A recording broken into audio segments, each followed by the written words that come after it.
Oke, jadi beliau bernama Bapak Alfian Misran, SEMSI AKCA, merupakan koordinator program studi S1 Akuntansi FUB ULM Banjarmasin, kemudian telah menyelesaikan pendidikan formal untuk S1-nya dan S2-nya pada Fakultas Ekonomi dan Bisnis UGM, Pak ya, Yogyakarta. Kemudian juga pernah berkuliah untuk program S3 di Fakultas Ekonomi dan Bisnis Unpad atau Universitas Padjadjaran Bandung. Kemudian dari tahun 2007 hingga sekarang, beliau pernah menjadi pemegang beberapa sertifikasi dan juga pendiri komunitas Forum Dunia Usaha dan Perizinan. Kemudian selain sebagai pengajar juga aktif sebagai tenaga ahli dan konsultan pada beberapa kementerian dan pemerintah daerah di Indonesia. Sejak Desember 2018 hingga sekarang, beliau aktif untuk memberi berbagai pelatihan perizinan terintegrasi secara elektronik atau online single submission dan perizinan berbasis resiko untuk para aparatur pemerintah, pelaku usaha, notaris, dan konsultan hukum baik secara offline maupun online. Oke, kawan-kawan, bersama Bapak Alfian, siang hari ini kita akan membahas tentang analisis rencana keuangan. Betul, Pak ya? Tuh. Oke, siap. Mungkin karena juga sudah pukul 2 lewat, saya serahkan kepada Pak Alfian untuk memulai kelasnya pada siang hari ini.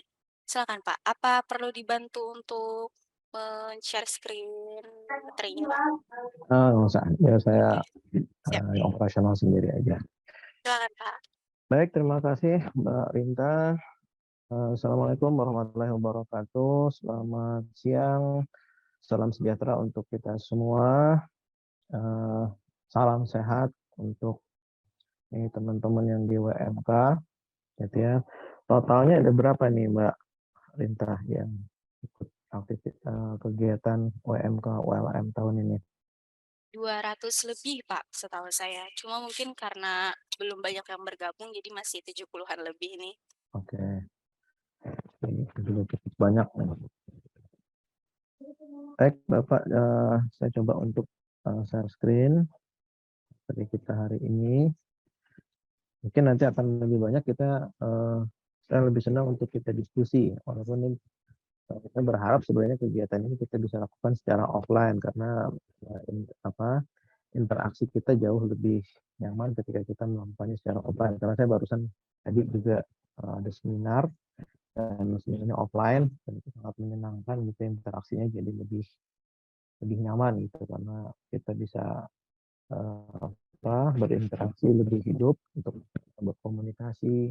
Kalau orang tertawa kita bisa mendengar gitu ya. Nah, itu.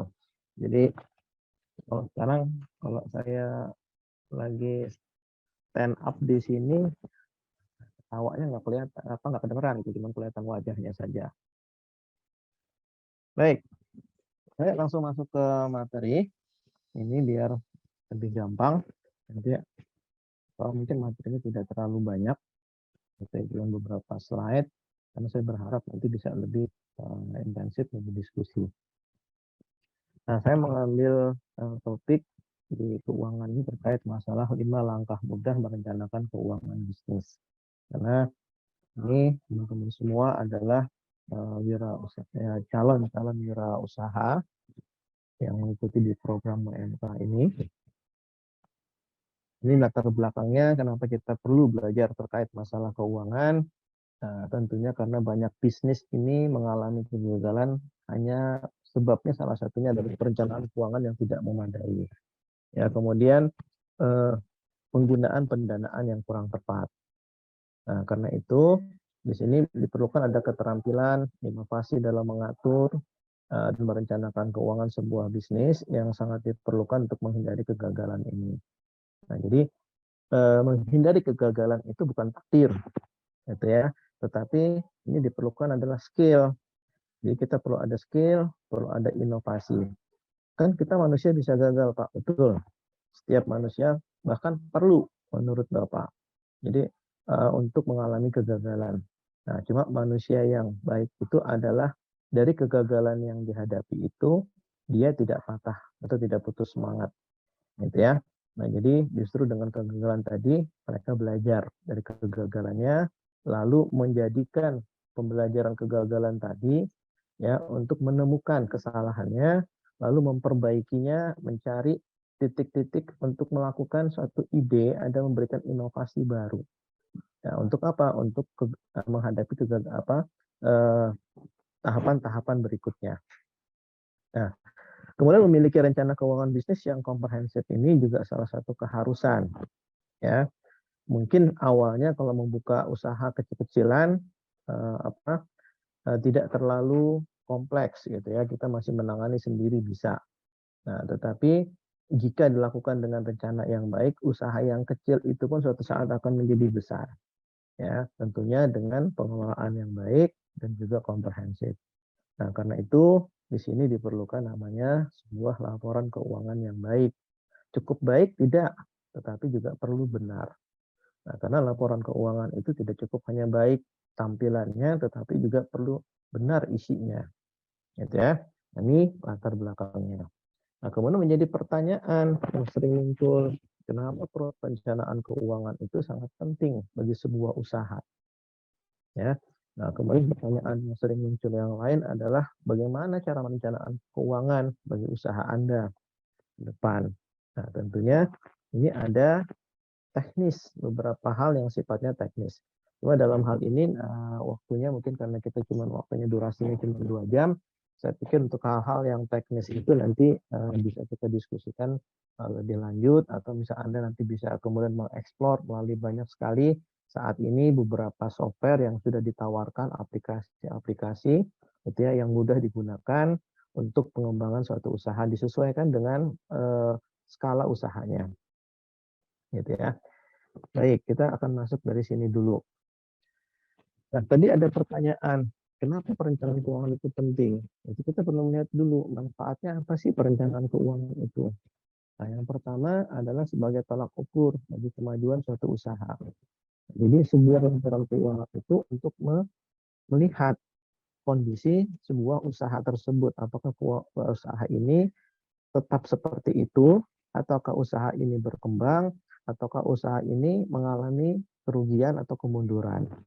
Nah, sehingga orang yang merencanakan keuangan yang dengan baik dalam perencanaan keuangannya, dia menggunakan alat yang namanya laporan keuangan, dia akan melihat alat laporan keuangan ini sebagai barometer bagi usahanya. Nah, kemudian cukup seperti itu tidak. Yang kedua adalah untuk mengalokasikan uang yang ada ini, keuangan yang ada ini digunakan dari mana sumbernya, kemudian kemana digunakannya. Jadi ini disebut dengan mengalokasikan keuangan. Karena ketika kita mendapatkan suatu sumber keuangan, tetapi kemudian salah mengalokasikan, maka kegagalan itu sudah suatu tanda ya ketika kita salah dalam mengalokasikan keuangan. Banyak sekali usaha-usaha yang gagal gitu ya akibat kesalahan alokasi di dalam pemanfaatan keuangannya. Nah, yang berikutnya adalah meningkatkan produktivitas.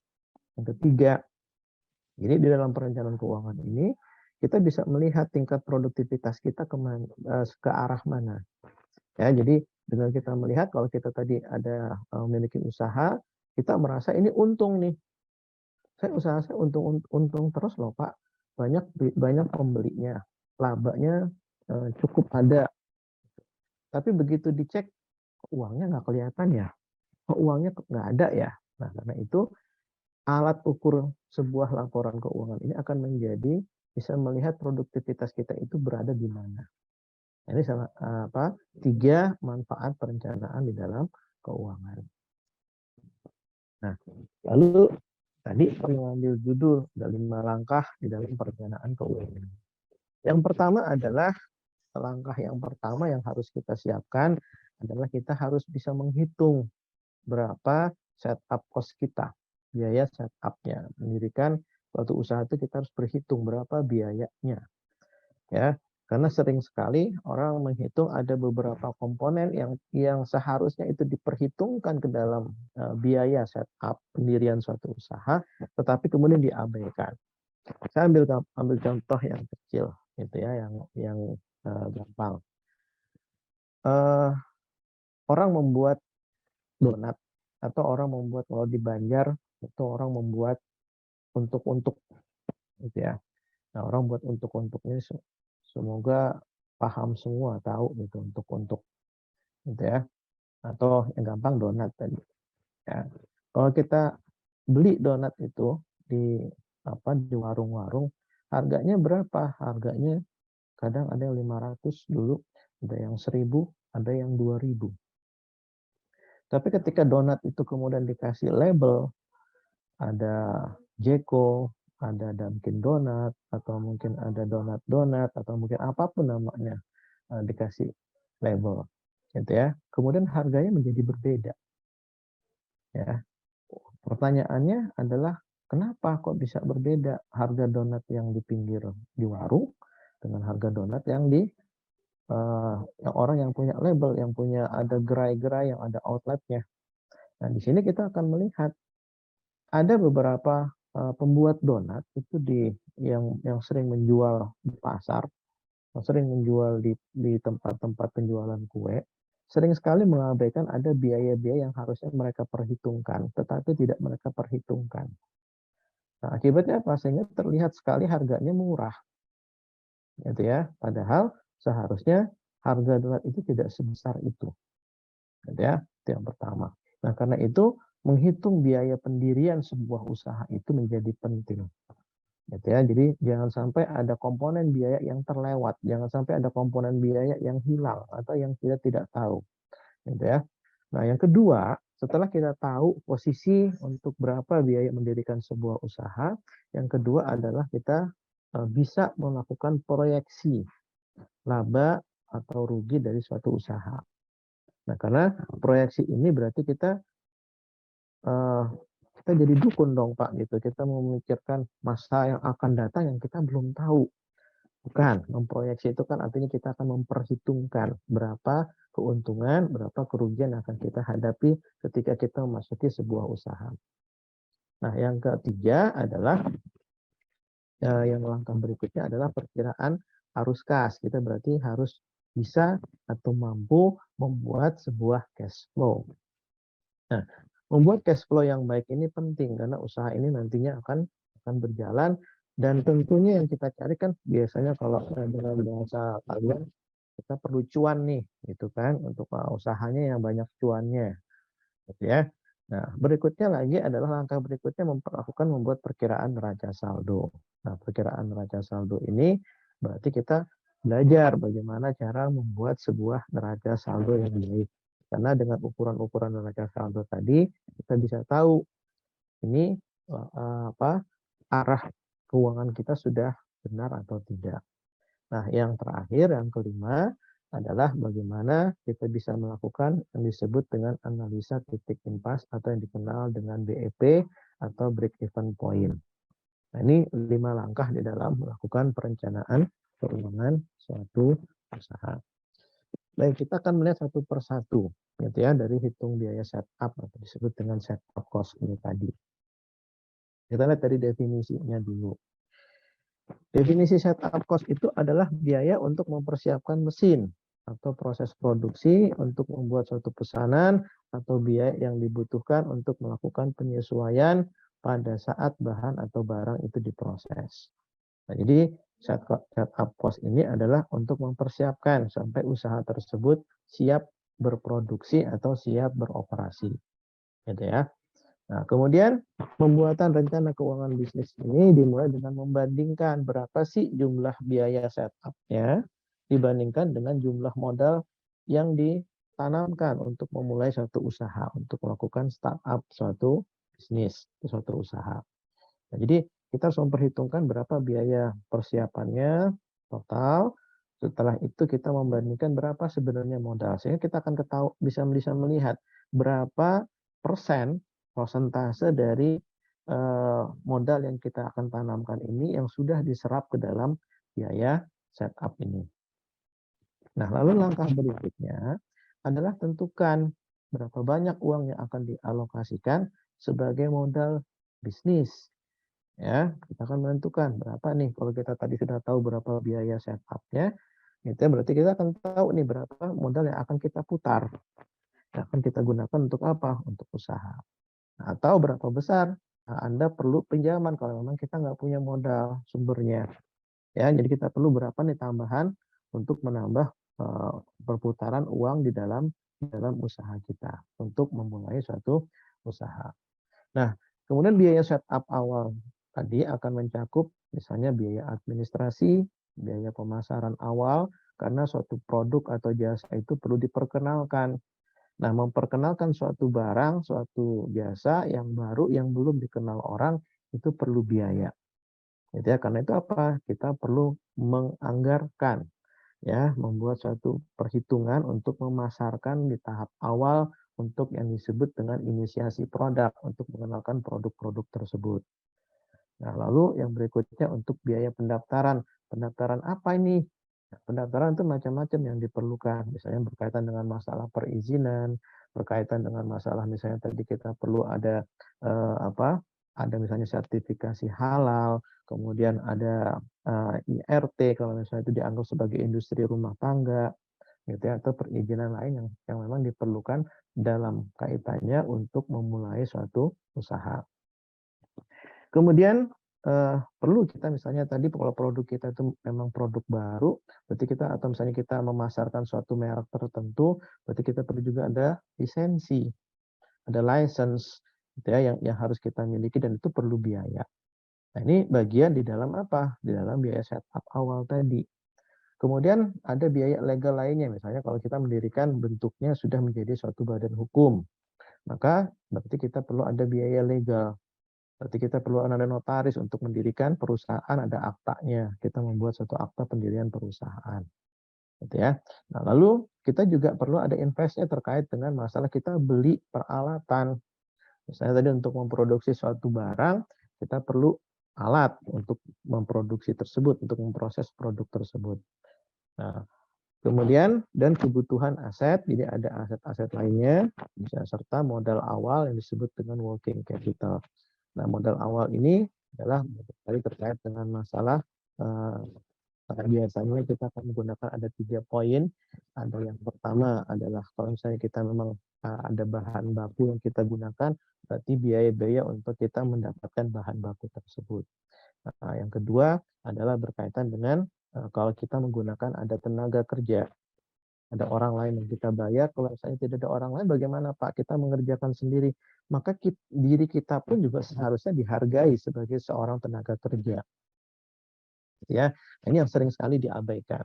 Jadi sebagai seorang yang melakukannya segala sesuatunya sendiri, kita pun harus dihargai kalau kita bekerja ini berapa yang pantas dibayar upahnya. Nah, ini disebut dengan apa? Ya, pengeluaran untuk tenaga kerja. Jadi tenaga kerja itu tidak hanya kepada kita menggaji orang lain. Kalau memang itu usaha kita, kita mengerjakannya segala sesuatunya dari A sampai Z-nya kita lakukan sendiri, maka diri kita juga harus dihargai sebagai sebuah ada biaya tenaga kerja yang harus kita lekatkan angka rupiah di dalamnya.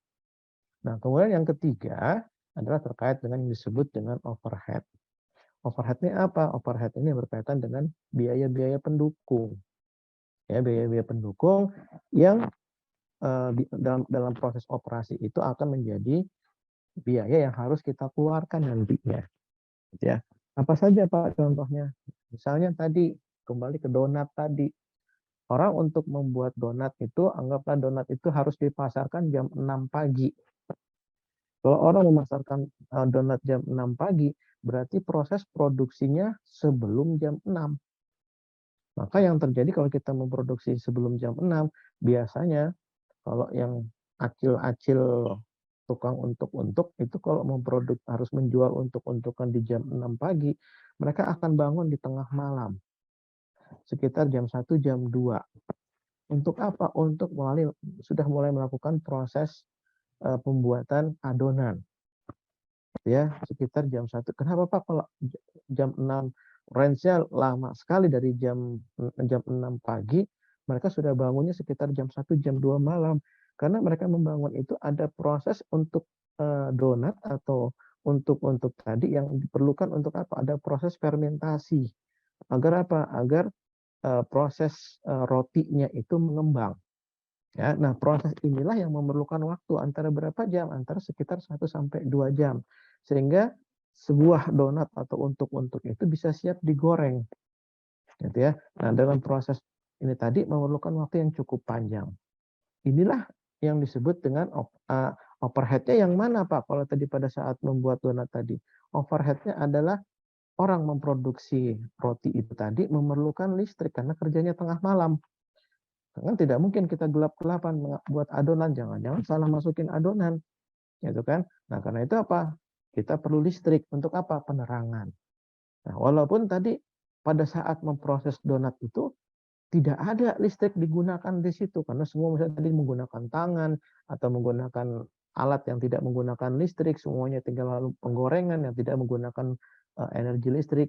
Kita sering lupa bahwa kita pada saat memproses itu menggunakan penerangan dalam bentuk listrik, ada cahaya listrik di sana lampu. Nah, pada saat kita membayar listrik itu sering tidak dimasukkan komponennya ke dalam apa? Ke dalam harga untuk atau harga donat. Inilah yang disebut dengan biaya overhead. Nah, ketidaktepatan kita, ketidaktahuan kita di dalam memasukkan biaya ini menyebabkan apa? Sering sekali salah di dalam memperhitungkan biaya. Nah, ketika kita salah dalam memperhitungkan biaya, kita seolah-olah terlihat untung, gitu ya. Ternyata kita rugi. Inilah salah satu sebab banyak orang menjual barang seolah-olah harganya murah. Dia lupa ada beberapa komponen biaya yang tidak dilekatkan ke dalam produknya.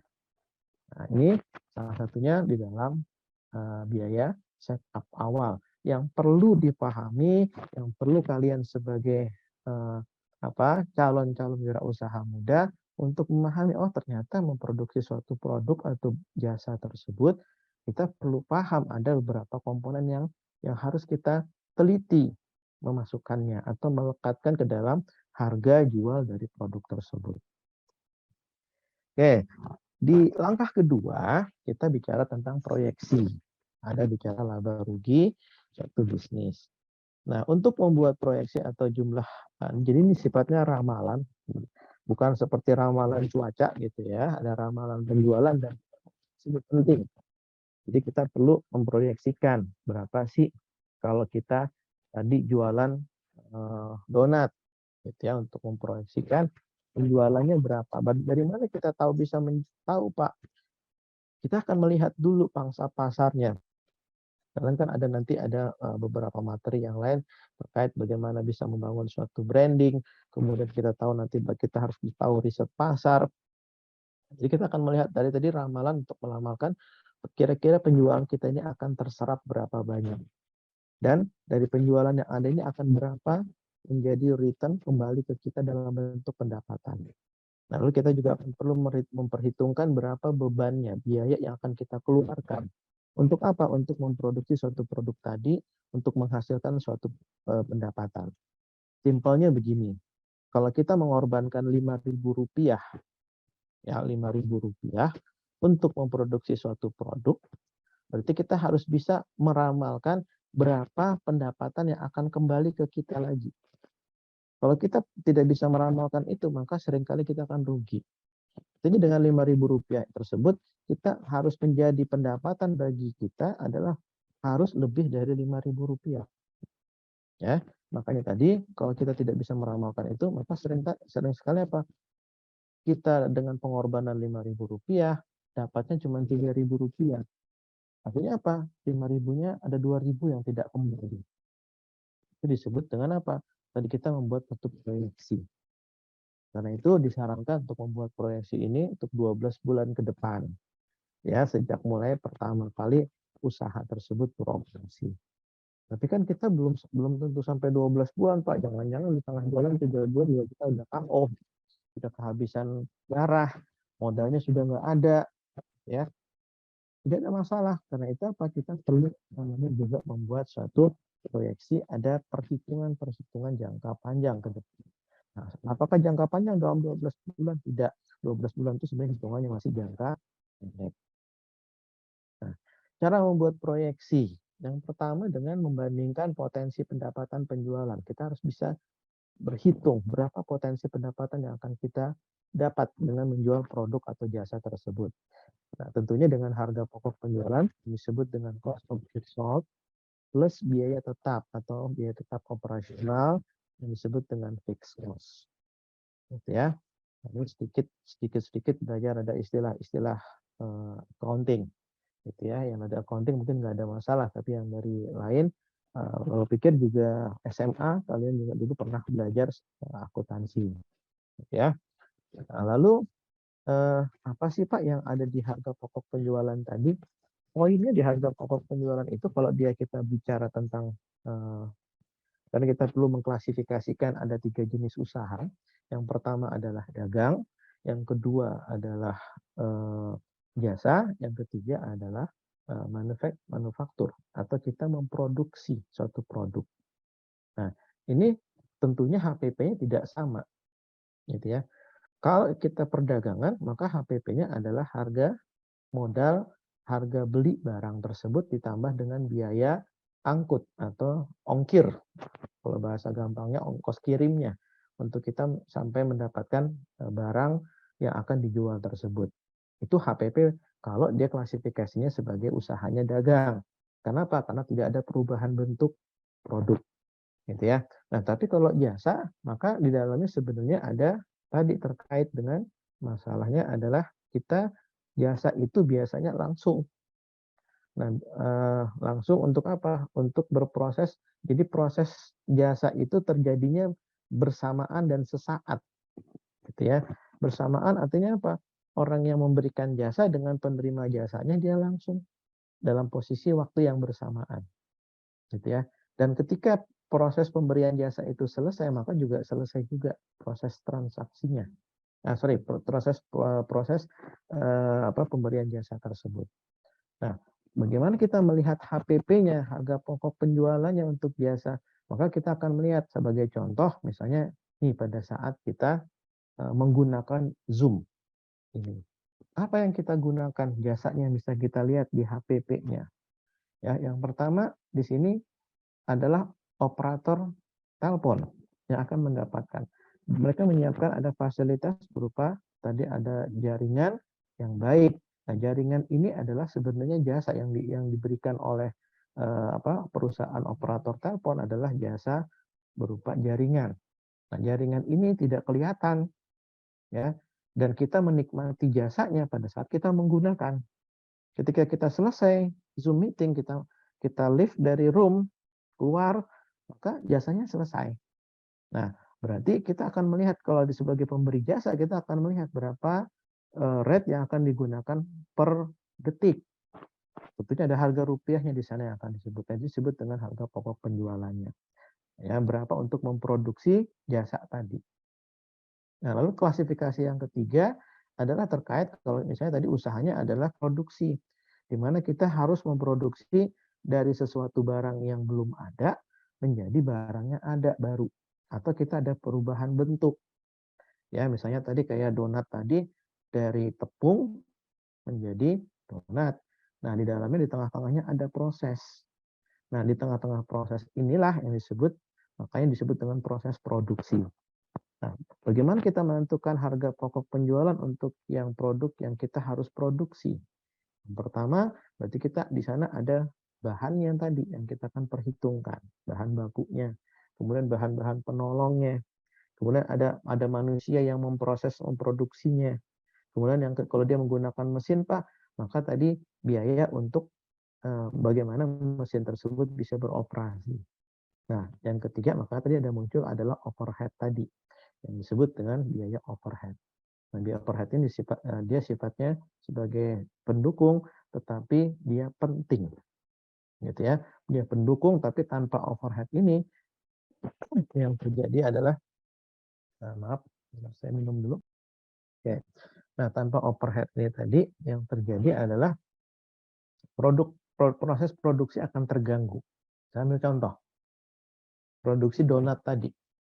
Apa jadinya kalau acil-acil yang membuat donat atau untuk tadi, kalau kemudian lampunya mati, ya. Di tengah malam bangun, gitu ya, orang memproduksi untuk bangun, tapi lampunya mati, ya. Lalu dalam kegelapan gitu kan, gelap-gelapan bikin donat, ya. Jangan-jangan apa? Salah ngambil adonan, dikira tepung, gitu kan. Ternyata bukan, masukin dalam adonan. Ternyata mungkin boleh jadi ada yang naruh di situ di sampingnya ada karung tepung, sebelahnya ada karung semen, gitu kan. Kalau karung semennya kemudian dimasukkan ke dalam adonan, yang terjadi bukan jadi donat nanti, ya kan? Malah jadi apa? Malah jadi bentuknya apa? Jadi semen, donatnya jadi keras. Nah, jadi overhead itu dia sifatnya mendukung. Tetapi kalau tidak ada overhead, produksi akan juga terganggu, gitu ya. Ini pentingnya kita mengklasifikasikan usaha tadi, gitu ya. Nah, sehingga dengan kita tahu klasifikasi usaha ini, kita akan memperlakukan HPP kita juga akan berbeda, gitu ya. Nah, lalu bagaimana Pak biaya tetap operasional itu? Kalau biaya tetap operasional disebut dengan fixed cost adalah biaya-biaya yang dikeluarkan ya kita mau memproduksi banyak ataupun sedikit biayanya sama. Contohnya bagaimana Pak kalau yang disebut dengan biaya tetap itu? Contohnya misalnya tadi kita sewa tempat, ya kita mau buka usaha nih, buka outlet, ya. Nah buka outlet atau gerai kita sewa di situ misalnya sebulan atau sewanya per tahun. Berapa per tahunnya atau per bulannya? Misalnya setahunnya misalnya anggap aja 12 juta, 1 juta per bulan. Berarti 12 juta per tahun. Nah, kita mau jualan tiap hari 24 jam atau kita cuma jualan 1 atau 2 jam di situ, biaya yang kita keluarkan untuk sewa tersebut tetap sebulannya tetap 1 juta. Kenapa? Karena setahunnya 12 juta tadi, gitu ya. Nah, artinya kita mau jualan banyak, mau jualan sedikit, mau nggak jualan sama sekali, maka biaya tersebut akan tetap kita keluarkan. Ini yang disebut dengan biaya tetap. Nah, lalu yang tahapan berikutnya setelah kita sudah bisa membandingkan potensi pendapatan penjualan omset kita dengan HPP-nya, gitu ya, ditambah dengan biaya tetap operasionalnya, lalu berikutnya adalah kita menentukan price, menentukan harga. Berapa sih harga produk kita? Nah, jadi kalau kita bahasa gampangnya, yang di tahapan ini, ya,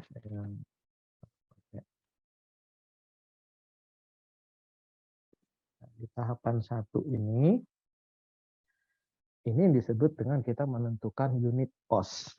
Ya, berarti berapa harga per unitnya nantinya. Jadi kita menentukan ini untuk memproyeksi berapa sih nanti kita akan menjual, berapa sih biaya yang kita perlukan untuk memproduksi satu produk. Nah, dari situ kita akan tahu intinya gitu ya. Oke, nah setelah kita tahu tadi berapa harga per unitnya, maka berikutnya kita untuk menentukan berapa harga jualnya. Nah, harga jual ini tadi tentunya ada selisih, ya, selisih antara berapa biaya yang kita keluarkan dengan berapa harga yang akan dijual. Nah, harga selisih inilah yang disebut dengan margin. Nah, karena itu untuk bisa membuat proyeksi ini kita tahu berapa biayanya untuk memproduksi produk, kemudian kita tahu berapa harga jualnya. Nah, menetapkan harga jual ini bagaimana, Pak? Apakah kita menentukannya sekehendak hati, ataukah kita ada metode caranya?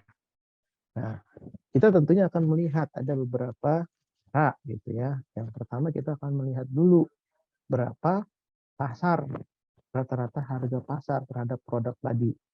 Kalau pasar misalnya menjualnya rata-rata misalnya tadi untuk donat tadi gitu ya. Rata-rata pasar menjual Pak misalnya satu donatnya adalah misalnya Rp2.000. Nah, sementara kita untuk memproduksi donat tadi biayanya saja di 2.500. Ya, berarti biaya kita sudah lebih tinggi daripada harga pasar. Nah, mungkin nggak kita menjualnya dengan harganya 2.000? Mungkin kalau kita jual 2.000 berarti apa? Kita rugi. Nah, berarti apa yang kita lakukan? Berarti kita harus menjual di atas dari 2.500. Berapa 2000 di atas 2.500? Nah, kalau kita ingin mengambil marginnya tipis, tentunya margin ini nantinya harus akan bisa menutupi biaya-biaya lainnya, ya, termasuk ada biaya pemasaran dan lain-lain. Nah, kalau kita tadi ada biaya-biaya tadi yang harus kita tanggung, paling tidak adalah harganya minimal bisa menutupi semua biaya-biaya tadi. Atau minimal lagi adalah bisa menutupi biaya fixed cost ini. Jadi untuk apa? Agar tertutupi. Sehingga apa? Kita tidak ambil untung dulu. Karena apa? Produk kita baru. Agar orang kenal. Anggaplah ada kita tidak ambil keuntungan supaya produk kita dikenal orang. Jadi kita jualnya apa? Harga jual biaya, jual modal aja, istilah orang berdagang itu jual modal, gitu ya. Nah, karena itu untuk menetapkan perkiraan harga penjualan ini, nah berarti kita harus menghitung potensi laba. Kalau tadi memang memungkinkan, nah kita mendapatkan, tentunya orang berusaha kan tujuannya untuk mendapatkan keuntungan. Berarti kita harus tahu berapa keuntungan akan kita tetapkan, berapa persen dari biaya-biaya yang sudah dikeluarkan. Oke, tahap berikutnya. Nah, ini contohnya laba rugi gitu ya, bagi yang belum pernah melihat laba rugi.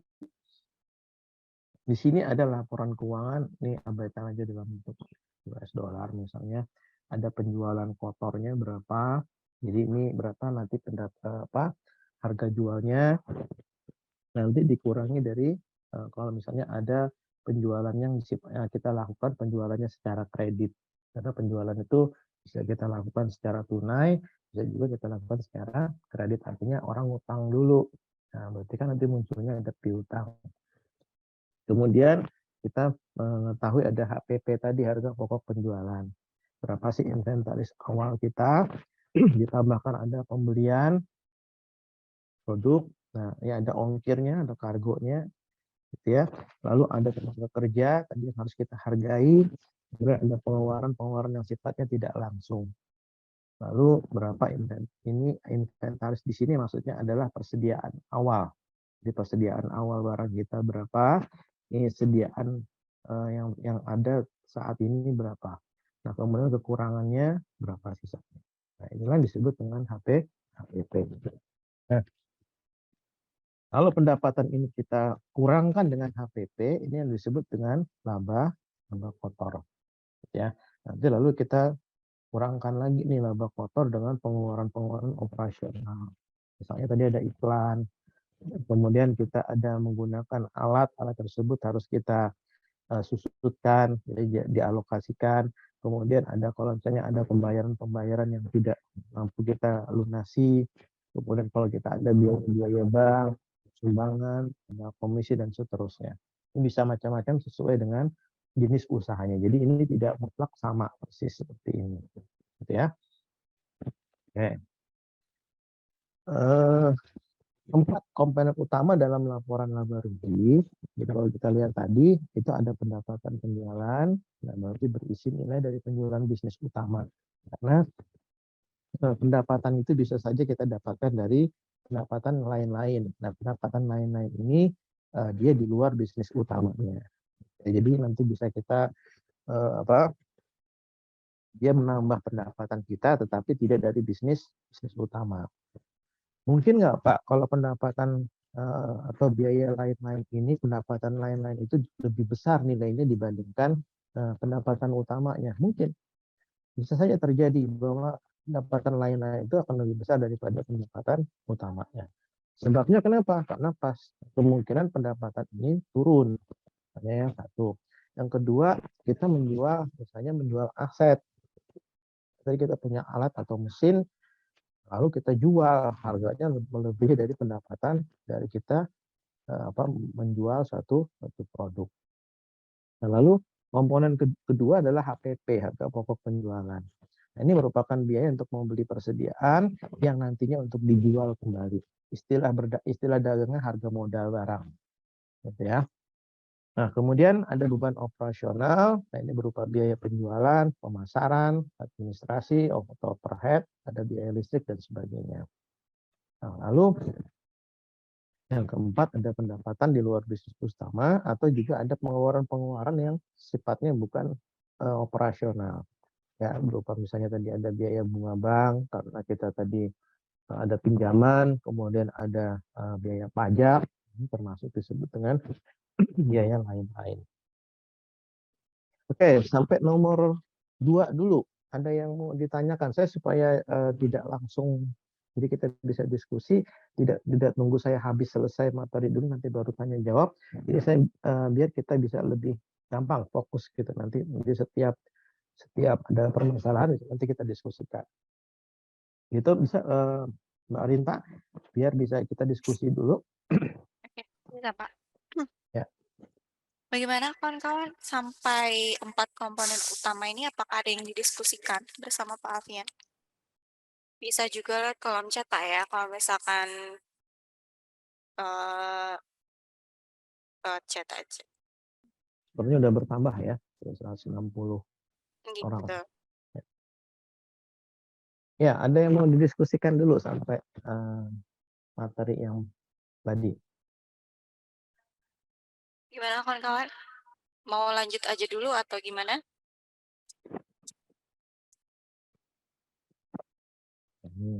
Biasanya kalau lagi biasanya males nanya. Gitu ya. Nih. Ya, enaknya kalau gitu saya yang nanya. Kalau nggak ada yang nanya. Nah Bapak yang nanya nih Kak. Boleh ya saya nanya ya. Boleh Pak, silakan. Boleh, saya ingin kenalan juga sekaligus. Nggih. Sama Ahmad Julfikar. Ada Ahmad Julfikar?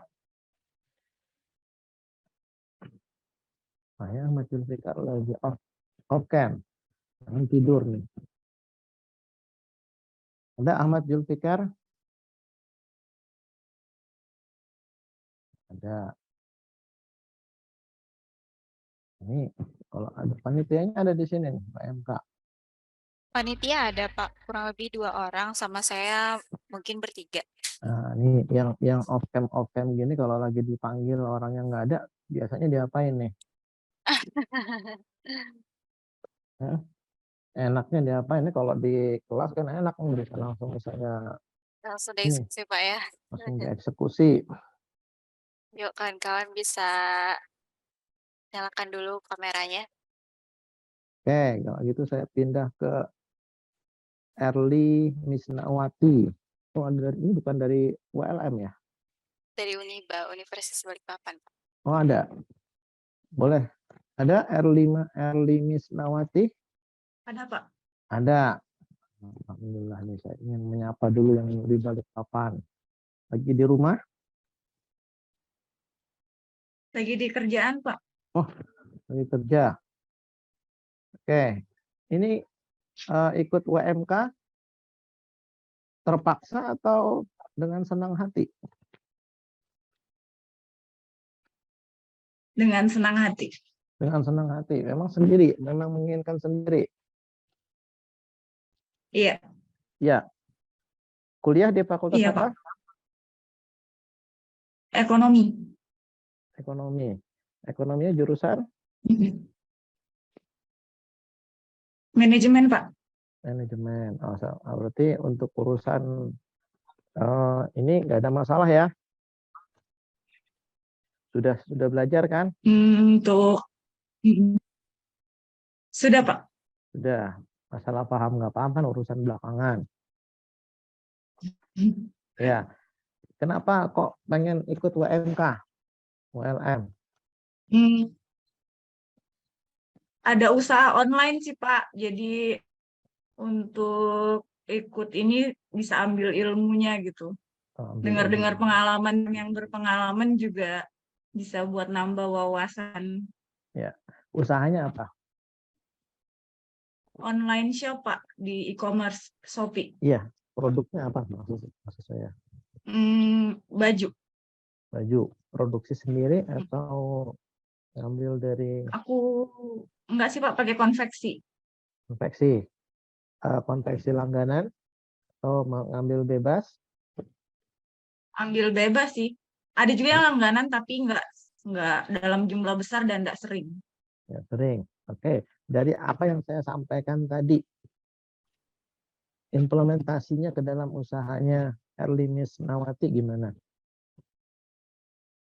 Untuk ini sih kayak misalnya uang usaha sama uang pribadi itu jangan gabung. Jadi cash flow-nya itu jelas kelihatan sih. Jadi manajemen keuangan usahanya nggak dicampur sih. Biar Bro, apa rapi gitu, Pak. oke, Meskipun usahanya kecil tapi harus rapi, cash flow-nya kemana-kemana ya. gitu sih. Yang setup cost-nya sudah diperhitungkan.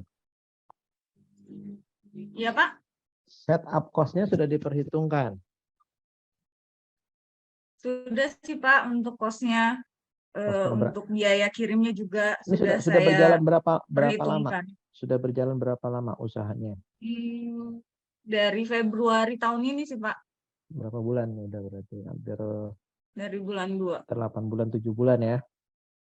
Mhm. Ya, sudah ada keuntungan atau jangannya merasa untung tapi sebenarnya rugi. Mmm, kalau di baju nggak terlalu sih, Pak, soalnya kan saingannya lumayan banyak, apalagi aku jualnya di Shopee, jadi harganya juga harus bersaing dengan yang lain. Oke, hanya di Shopee? Iya, sementara ini di Shopee. Kenapa tidak coba ke lain? Aku masih belum bisa pembagian stoknya sih, Pak, karena masih kerja juga. Masih belajar sih untuk e-commerce yang lain. Aku ada buka-buka juga kayak TikTok Shop, Tokopedia. Masih belajar sih, Pak. Cuman yang Oke, udah aku kuasai itu Shopee-nya. Shopee-nya. Artinya menguasai aplikasinya kan?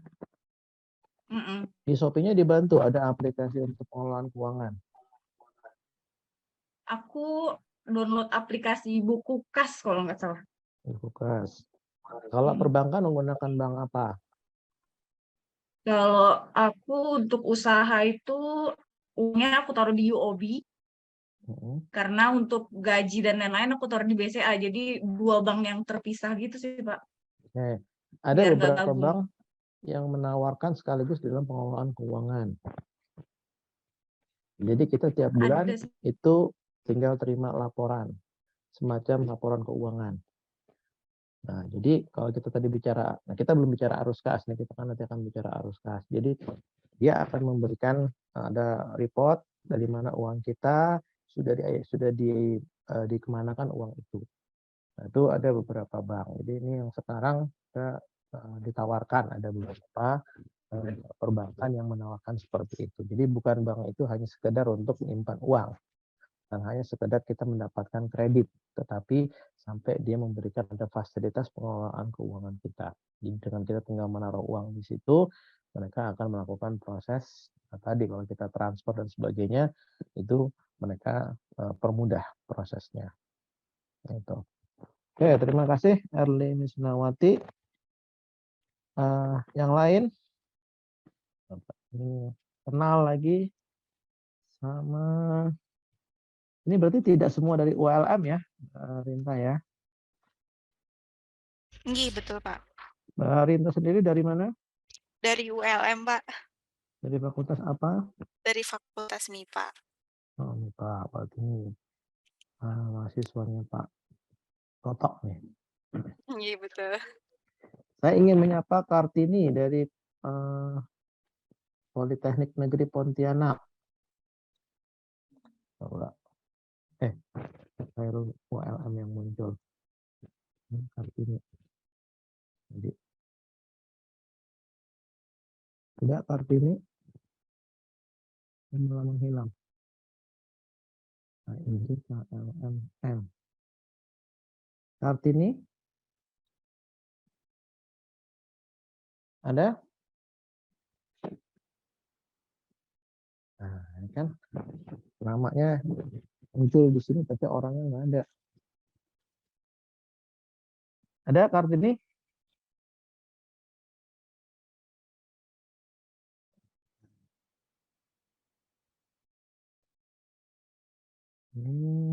Kartini nggak ada.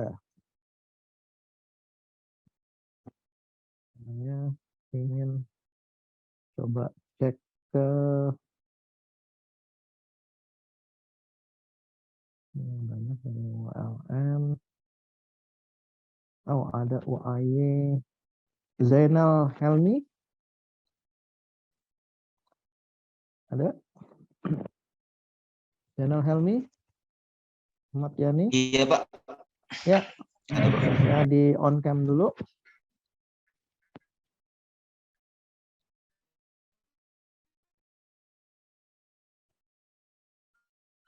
Channel Helmi.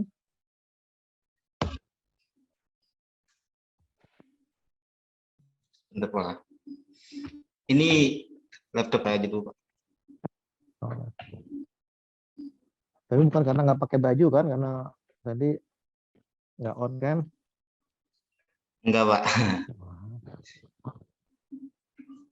Takutnya off cam gitu karena nggak pakai baju gitu kan, yang ngikutin cuma asal hidup dia di sini gitu, terdaftar. Sebentar, Pak, saya pindah ke Oke, silakan sambil menunggu saya handphone, coba soalnya di ini laptop. Yuliani Politala.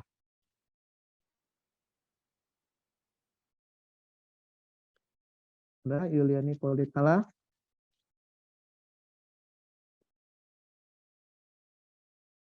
Yuliani.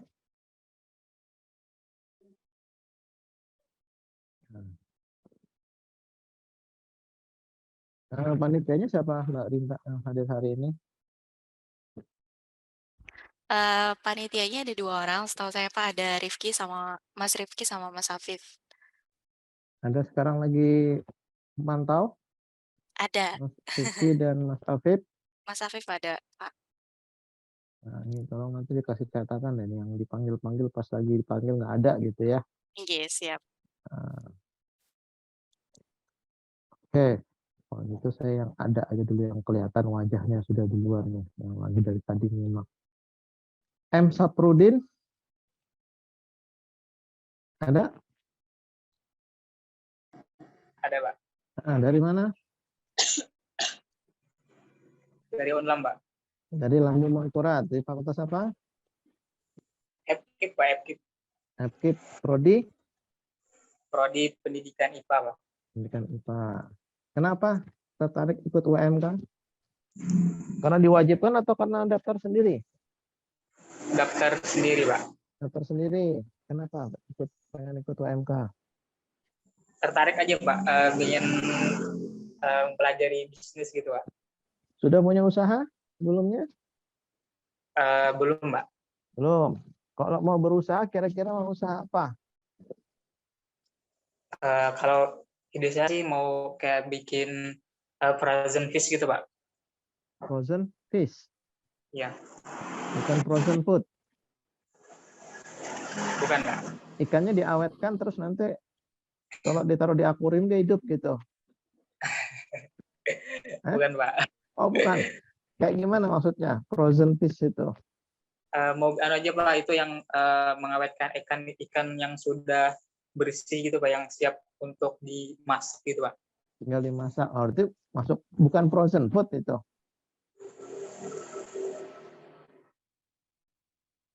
Ikannya buat dimakan atau buat ditaruh di akuarium? Buat dimakan, Pak. Oh, buat dimakan. Berarti kan makanan kan? Pak. Berarti frozen food gitu ya? Iya, Pak. Ikan apa yang ada di pikiran?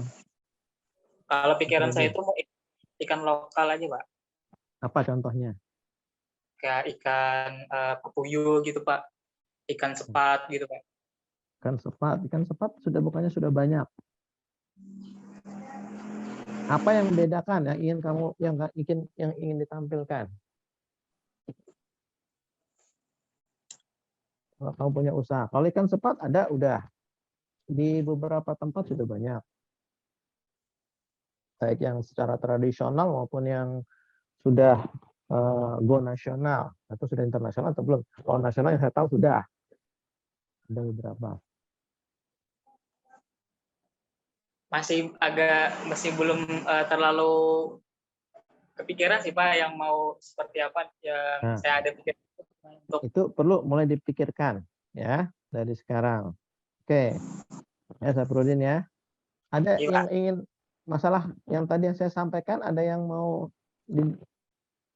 ada yang mungkin membingungkan, yang ingin ditanyakan?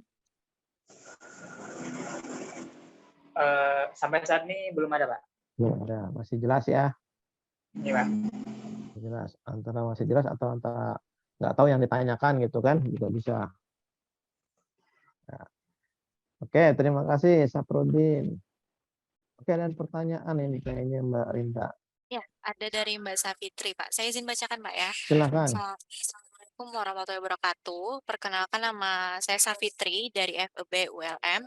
Izin bertanya, Pak, bagaimana agar kita dapat meminimkan biaya sekecil-kecilnya supaya bisa mendapatkan profit yang lebih maksimal? Apakah ada trik dan tipsnya, Pak? Terima kasih. Oke. Mbak Safitri dari FEB ya? Safitri mana Safitri? Tolong dibantu Mbak Rinta ditampilkan di depan.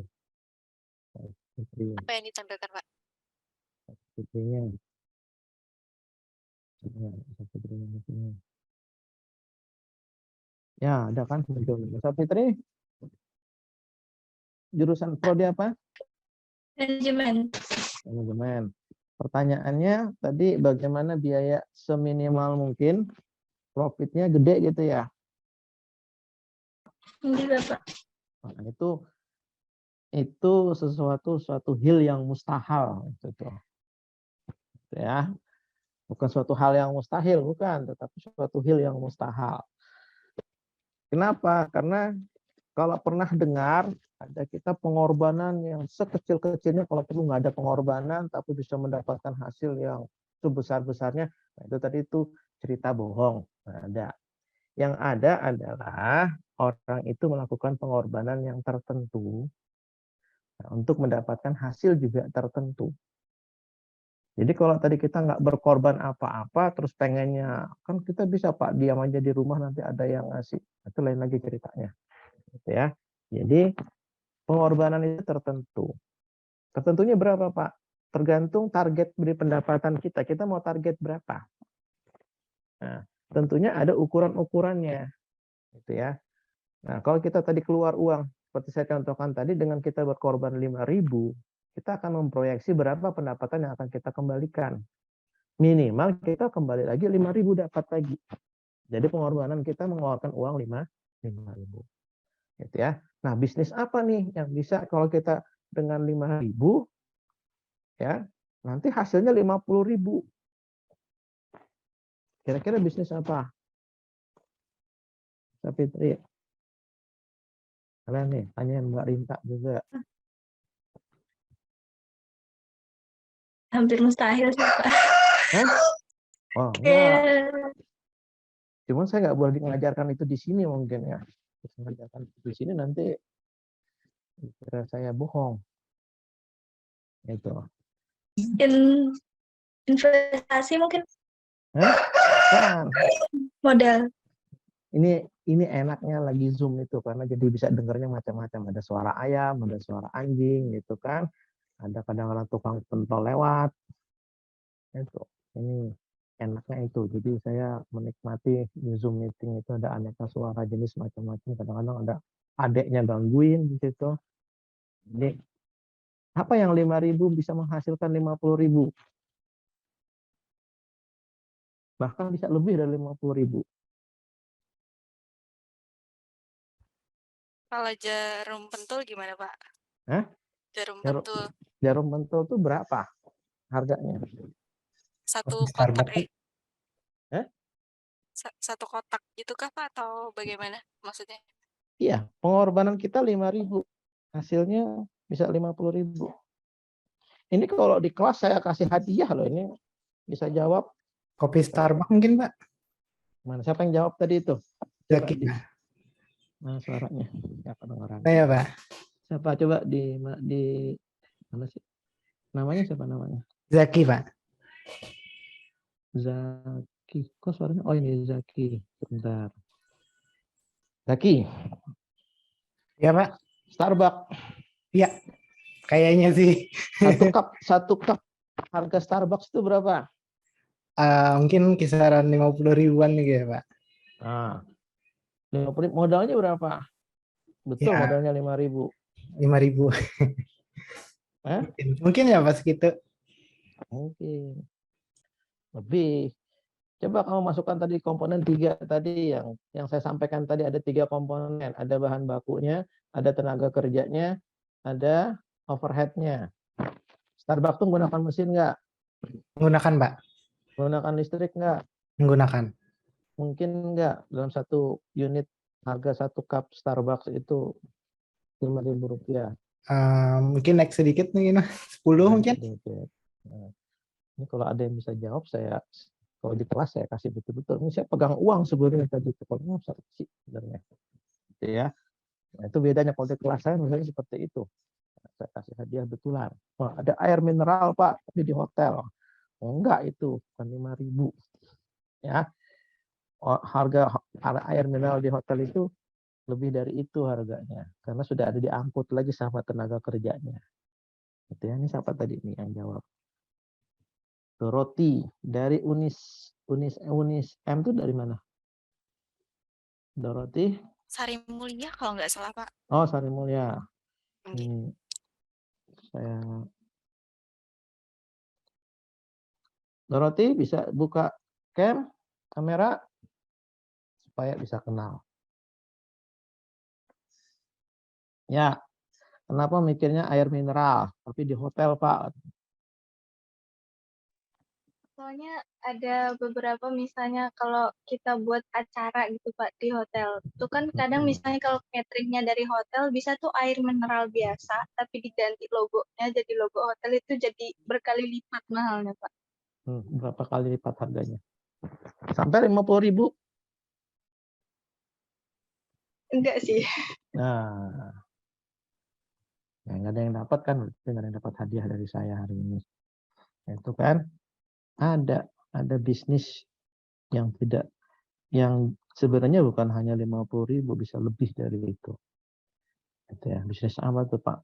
Bisnis dengan Tuhan. Wah, Bapak ada aja. Betul. Ya, coba kalian sedekah. Ini hari ini 5.000 aja sedekah gitu. Setiap orang hari ini sedekah 5.000. Kembalinya berapa? Apakah 50.000? Enggak. 10 kali lipatnya sampai 700 kali lipat sampai tidak terbatas. Itulah bisnis. Bisnis apa? Bisnis dengan Tuhan. Gitu. Cuman banyak yang nggak mau, banyak yang nggak tahu, gitu kan? Atau tahu tapi tidak mau, gitu ya. Nah, tapi tidak saya ajarkan di sini bagaimana nanti ngitungnya itu Pak. Ada, karena itu sudah ada. Itu bukan kata saya. Ya, saya ajarkan bisnis ini tapi di kelas yang berbeda, bukan di kelas wirausaha. Gitu ya. Ada di kelas wirausaha tapi disebut dengan sociopreneur. Biasanya seperti itu. Nah, tadi kembali ke pertanyaannya Safitri. Bisa nggak Pak saya meminimalkan biaya? Bisa. Gitu ya. Meminimalkan biaya bisa, tetapi pendapatan kita juga akhirnya apa? Akan tergerus. Bisa nggak maksimal?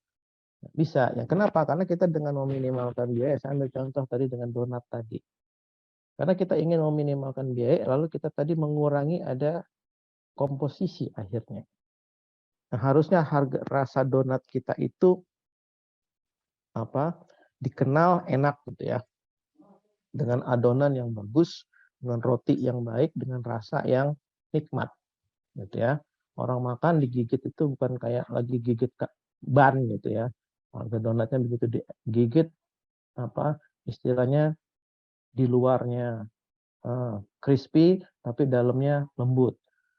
Nah, lalu apa? Rasanya nikmat. Makan tanpa ada topping pun donatnya enak. Nah, lalu gara-gara karena kita ingin tadi meminimalkan biaya, lalu ada komposisi yang kita kurangi. Oh, ini kayaknya nggak penting. Lalu apa? Lalu kita kurangi. Akibatnya apa? Rasanya berubah. Atau donat kita menjadi keras. Apa yang terjadi? Pelanggan akan lari. Nah, bagaimana dengan yang disebut dengan low cost? Ada lagi yang berbeda disebut dengan low cost. Kita ambil contoh adalah misalnya pesawat terbang. Ya, namanya disebut ada namanya low cost carrier. Atau kalau mobil ada namanya LCGC, low cost green car. Ya. Nah, pada penerbangan itu dikenal ada namanya low cost carrier. Apa yang dipangkas? Yang tadinya ada kemudian dihilangkan. Apa contohnya, Safitri? Kursi. Hah? Kursinya dihilangkan. Apa tadi? Siapa tadi yang bilang kursinya? Kursi tadi apa? Afif? Bukan. Apa tadi?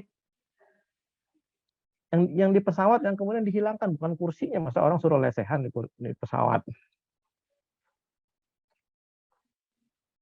Apa? Apa Sapitri?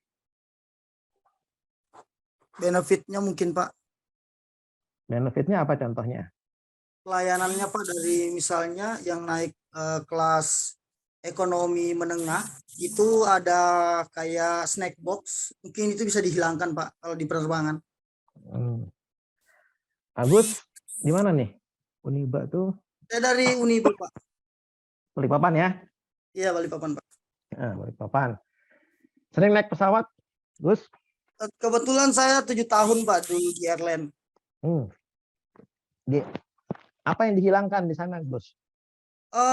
Kalau misalnya mau meminimalis ini sih Pak, pendapatan ya Pak, minimalis modal, terus untuk meningkatkan pendapatan mungkin lebih ke pelayanannya sih Pak yang dikurangin. Contoh kayak misalnya penumpang itu mendapatkan snack pada saat melakukan proses penerbangan itu dihilangkan Pak, dan untuk seatnya itu kalau bisa di fullkan Pak. Ya, di sini berarti dengan kerjanya harga di yang Lion lebih ya. murah seperti itu. Dulunya di Lion ya, Gus ya. Iya Pak. Ya, Lion itu salah satu low cost carrier. Ya, apa yang dilakukan ya? Belajar dari Agus. Apa yang dilakukan nih untuk Sapitri? Jadi untuk menjawab pertanyaan Sapitri, Bapak dengan kasus. Apa yang dilakukan oleh Lion? Mencoba menghilangkan yang disebut dengan non value added. Ya, artinya sesuatu yang tidak memberikan nilai tambah. Pertanyaannya adalah orang naik pesawat atau naik angkutan umum, apakah itu kereta api ataukah itu travel gitu ya, mobil, itu tujuannya adalah ingin makan di perjalanan atau ingin sampai di tempat tujuan. Agus bisa jawab tuh, ya. Sapitri, ini pertanyaannya buat Sapitri. Orang naik kendaraan umum itu ingin sampai di tempat tujuan atau ingin makan di dalam perjalanan? Sampai ke tempat tujuan, Pak. Nah, artinya kalau kita ingin sampai di tempat tujuan, kira-kira kalau perjalanannya pendek, kalau nggak makan, mati nggak? Enggak, Pak. Nah, Enggak. nah, karena itulah yang dilakukan oleh itu dari tempat Agus bekerja 7 tahun di penerbangan, gitu ya. Nah, artinya apa? Mencoba menghilangkan yang disebut dengan non value added. Nah, itu ini pembelajaran sebenarnya di materi yang lain, non value added. Artinya menghilangkan ada sesuatu yang tidak memberikan nilai tambah kepada produk kita. Makanya dipangkas. Apa yang dipangkas? Tadi makanan. Dulu tepatnya Agus bekerja itu awalnya menghilangkan snack box. Jadi makanan yang dihilangkan. Lalu orang dikasih apa penumpang? Masih dikasih aqua, paling enggak orang mungkin nggak makan tapi dikasih minum karena mungkin orang haus. Dikasihlah pakai air mineral di dalam gelas, bagiin tuh. Lama-lama itu juga hilang. Kenapa? Karena nggak selalu orang minum. Ada aja yang dikasih kemudian cuma ditaruh air mineral gitu kan, nggak diminum. Nah, kenapa itu dihilangkan? Karena untuk mengangkut snack box itu sampai masuk ke pesawat itu ada yang disebut dengan ada biaya untuk penanganan, ya penanganan makanan tadi untuk bisa sampai ke dalam pesawat. Bahkan di beberapa penerbangan makanannya itu harus terjaga. Jadi kehangatan makanannya, kualitas makanannya itu tidak boleh sembarangan. Nah, untuk menangani itu biayanya cukup tinggi, biayanya mahal. Nah, karena tadi itu apa? Makanya itu dipangkas. Jadi memangkas ada beberapa biaya-biaya yang tidak bernilai tambah. Ya. Nah, bagaimana dengan yang disebut dengan low cost car, low cost grand car, LCGC? Sama, itu juga pada mobil, ada beberapa merek mobil, ya dipangkas apa yang nggak ada, yang nggak penting di dalam mobil. Yang penting mobil itu kan bisa jalan, ada mesinnya, ada rodanya 4, gitu kan. Nah, makanya apa yang dipangkas? Oh, tempat duduknya yang tadinya tebal dibikin tipis, sehingga dia ringan. Mobilnya tadi besar dikecilkan, ya. Kemudian ada beberapa fitur di dalam mobil yang nggak penting, yang penting mobil tadi bisa jalan, misalnya orang nggak kehujanan gitu ya, dan yang tadinya daripada walaupun naik motor harganya miliaran, tapi tetap kehujanan, lebih baik naik mobil yang murah, gitu kan, walaupun kecil, dan dia tadi makanya kenapanya green car, BBM-nya hemat. Makanya tadi dikecilkan, lalu dipangkas ada beberapa fitur yang dianggap tidak penting. Gitu ya. Nah ini yang membuat apa? Dia menjadi hemat. Apakah kemudian pendapatannya maksimal? Ya, pendapatannya juga tertentu. Tidak jadi maksimal. Ya, dia memangkas biaya itu untuk membuat apa? Larinya ke price, harga. Harga itu menjadi lebih murah. Nah, dengan harapan orang dengan harga yang lebih murah, orang akan membeli lebih banyak. Makanya itu namanya trade off. Artinya ada timbal balik. Ya, kalau mau harga murah, berarti kuncinya apa? Harus dijual secara masif, jualnya banyak. Ya, tapi kalau mau harga mahal, maka kita tidak akan mengejar kepada volume, pada penjualan yang banyak. Tapi kita akan apa? Akan menjaga kepada konsumen yang loyal atau konsumen-konsumen yang sudah fanatik. Contohnya apa? Contohnya adalah misalnya produk-produk tadi seperti mobil. Coba lihat, mobil Mercy itu banyak nggak? Yang pakai Mercy, pakai BMW di jalan tuh banyak nggak? Nggak banyak. Tapi kok bisa tetap jualan, tetap bertahan untuk perusahaan sekian puluh tahun, sekian ratus tahun. Gitu. Kenapa? Karena mereka menjaga konsumen yang loyal. Gitu ya. Nanti belajar pada produk gitu ya. Oke, gitu Safitri. Bisa dipahami? Iya bisa Bapak, berarti harus kayak menghilangkan non value tadi. Terima kasih Bapak. Ya, ya artinya menghilangkan non value added dari suatu produk gitu ya. Jadi produk-produk yang tidak memberi nilai tambah itu dihilangkan. Oke, kita jeda sebentar. Ada saya ajan di sini, saya matikan suara dulu ya. Silakan kalau ada yang mau nanya lewat kolom chat silakan. Oke, boleh. Silakan, Pak.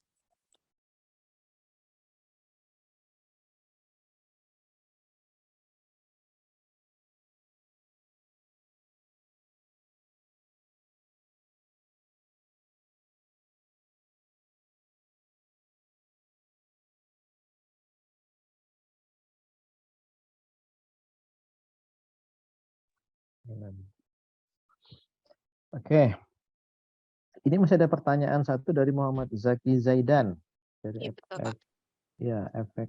FPK ini Fakultas Perikanan. Oke. Ini akan saya jawab nanti setelah saya jelaskan arus kas ya, ini sekalian. Nah, jadi nanti untuk terkait masalah pinjaman ini saya akan jelaskan nanti setelah kita masuk ke arus kas. Ini kan tadi kita sampai di materi ini. Jadi kita lanjut ke langkah yang ketiga terkait masalah perkiraan arus kas atau cash flow. Oke. Nah, jadi ini sekaligus nanti akan menjawab pertanyaannya Zaidan. Jadi untuk menghindari kekurangan pendanaan di awal usaha, maka sebuah bisnis baru ini sering membutuhkan uang tunai untuk membangun kapasitas yang diperlukan untuk melayani pelanggan. Nah, lalu memiliki perkiraan arus kas pendanaan ini penting. Gitu ya, sangat penting untuk menghindari kekurangan pendanaan di awal usaha. Nah, lalu kita lihat dulu dari definisinya. Apa sih definisinya arus kas itu? Arus kas itu yaitu laporan keuangan yang berisi penerimaan dan pengeluaran kas ya dalam satu perusahaan pada periode tertentu. Jadi kalau kita punya usaha, ini kita punya ada data penerimaan dan pengeluarannya ya terkait dengan penerimaan kas dan pengeluaran kas tersebut. Nah, arus kas ini memiliki ada 3 aktivitas di dalamnya. Ada aktivitas operasi, ada aktivitas investasi, ada aktivitas pendanaan. Nah, di aktivitas operasi ini berkaitan dengan kegiatan utama usaha. Jadi, kegiatan operasional usaha ini kas ini akan dilaporkan di sini. Nah, kemudian terkait juga bahwa kas tersebut diperlukan untuk investasi. Investasi ini sifatnya jangka panjang. Gitu ya. Nah, tentunya investasi ini ada 2 kemungkinan. Adalah kita melakukan investasi tersebut adalah untuk tujuannya menghasilkan pendapatan. gitu ya. Atau yang kedua untuk operasional itu sendiri. Nah, jadi di investasi ini tidak selamanya investasi itu adalah untuk menghasilkan pendapatan semata, untuk kita menaikkan pendapatan kita. Tidak. Tetapi aktivitas investasi ini juga diperlukan untuk menunjang operasional usaha. Nah, jadi kemudian yang ketiga adalah aktivitas pendanaan. Nah, aktivitas pendanaan ini untuk penambahan atau pengurangan modal usaha. Nah, jadi kalau di aktivitas operasi ini tadi berkaitan dengan kegiatan operasional usaha. Jadi kalau kita tadi memproduksi suatu barang, nah semua yang berkaitan kas yang diterima atau digunakan untuk kegiatan operasi. Nah, kalau aktivitas investasi tadi kita mendapatkan kas, ini tentunya untuk hubungannya dengan perolehan atau penjualan aset tetap. Nah, jadi aset tetap ini kalau kita jual, ya berarti kita nggak bisa berproduksi. Aset tetap itu apa contohnya? Aset tetap itu terdiri dari awalnya adalah tanah, gitu ya, kemudian bangunan, kemudian ada mesin-mesin, peralatan, gitu ya, yang sifatnya jangka panjang dan tidak untuk diperjualbelikan. Itu adalah untuk aset tetap, gitu ya. Nah, jadi kalau dia sifatnya dia untuk operasional digunakannya kalau punya mesin untuk menghasilkan suatu produk. Nah, kalau dia jasa berarti kita punya aset tetap untuk menghasilkan pendapatan mengenai jasa kita. Contohnya apa Pak aset tetap yang untuk jasa? Misalnya tadi punya motor dijadikan kemudian menjadi daftar ke Gojek, lalu jadi drivernya Gojek, gitu kan? Nah berarti apa? Motor itu digunakan sebagai aset tetap untuk menghasilkan pendapatan, gitu ya. Nah dengan apa? Menghasilkan jasa. Jasa apa? Jasa pengantaran.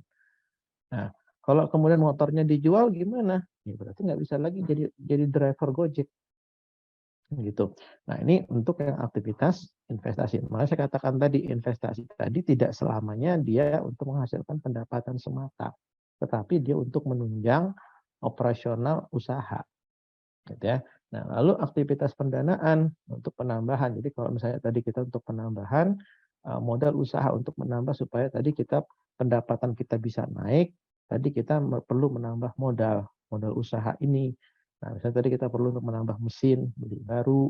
Nah, berarti kan kita juga pendanaan ini untuk investasi. Jadi ini tidak masing-masing tidak berdiri sendiri, dia satu kesatuan.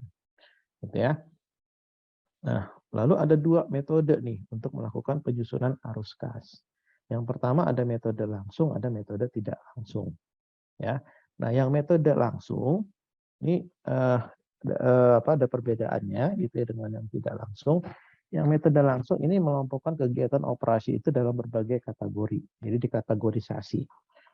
Nah, kemudian karena dia terkategori secara lebih rinci, lebih detail informasinya, jadi dia dinilai lebih mudah untuk dimengerti, sehingga juga dia bisa memberikan informasi yang lebih baik, lebih detail, lebih lengkap. Gitu ya. Nah, sementara metode tidak langsung ini memusatkan perbedaan antara laba bersih dengan arus kas, kurang S. Gitu ya. Jadi cuman membedakan tadi kita dapat laba bersih dengan arus kas. Nah, sehingga dia tidak rinci, tidak detail. Namun untuk dari segi pembuatan dia lebih mudah. Kenapa? Karena tidak rinci. Nah, jadi lebih mudah karena datanya sudah ada di dalam laporan laba rugi atau di neraca. Jadi memanfaatkan dengan data yang ada. Nah, ini contoh misalnya arus kas, gitu ya. Ini yang metode langsung. Nah, di metode langsung ini, misalnya tadi ini kategorisasinya ada penerimaan dari pelanggan, di kategori sendiri. Lalu ada aset lancar lainnya. Nah, lalu ada ini untuk pembayaran ke pemasok. Nah, artinya uang ini akan keluar. Jadi kas ini akan keluar. Jadi kalau di sini dia tidak dalam kurung, berarti ini adalah penerimaan. Berarti uang yang masuk, kas masuk. Gitu ya. Kemudian ada kartu kredit dan liabilitas jangka pendek lainnya. Artinya ada kewajiban yang harus dibayar kalau memang ada angkanya. Nah, lalu ada pendapatan lainnya. Pendapatan lainnya juga berarti akan menambah kas. Kalau kartu kredit berarti bisa nambah kas atau ngurangin kas. Kira-kira kalau di sini ada liabilitas berarti apa? Ini namanya bayar utang, ya, bayar pinjaman ke bank. Nah, sehingga di sini kemudian ada pengeluaran operasional 1,5 M, ini angkanya gede-gede biar enak nih melihatnya. Jadi kalau belajar akuntansi, kalau angkanya itu kecil-kecil nggak asik. Nah, makanya orang akuntansi itu bedanya kalau lagi ngetes mic juga beda. Nah, kalau cuman tes cek, nah itu tuh namanya petugas sound operasional. Nah, kalau yang pakai 1, 2, 3, nah itu baru belajar ngitung. Kalau orang akuntansi ngecek soundnya beda, 1 miliar, 2 miliar gitu, 3 miliar. Nah, itu tuh orang akuntansi. Kenapa? Karena biasa ngeliatin angkanya gede-gede. Kalau angkanya kecil nggak asik katanya. Ya. Walaupun nanti pada dalam prakteknya yang dapat uangnya nggak segitu, Pak. Untuk uang orang. Ya, itu kan. Supaya apa? Supaya semangat belajarnya, supaya uangnya banyak. Oke, jadi ini kas bersih yang diperoleh dari aktivitas operasional. Nah, jadi ini dikelompokkan seperti ini. Nah, kemudian arus kas dari aktivitas investasi. Nah, jadi kalau kita tadi ada memperoleh aset tetap, berupa tanah, berupa bangunan, berupa mesin, berupa peralatan, berupa kendaraan, gitu ya. Ini berarti dia akan kalau sifatnya kita dikasih dalam bentuk aset tetapnya, dia tidak menambah arus kas, gitu ya.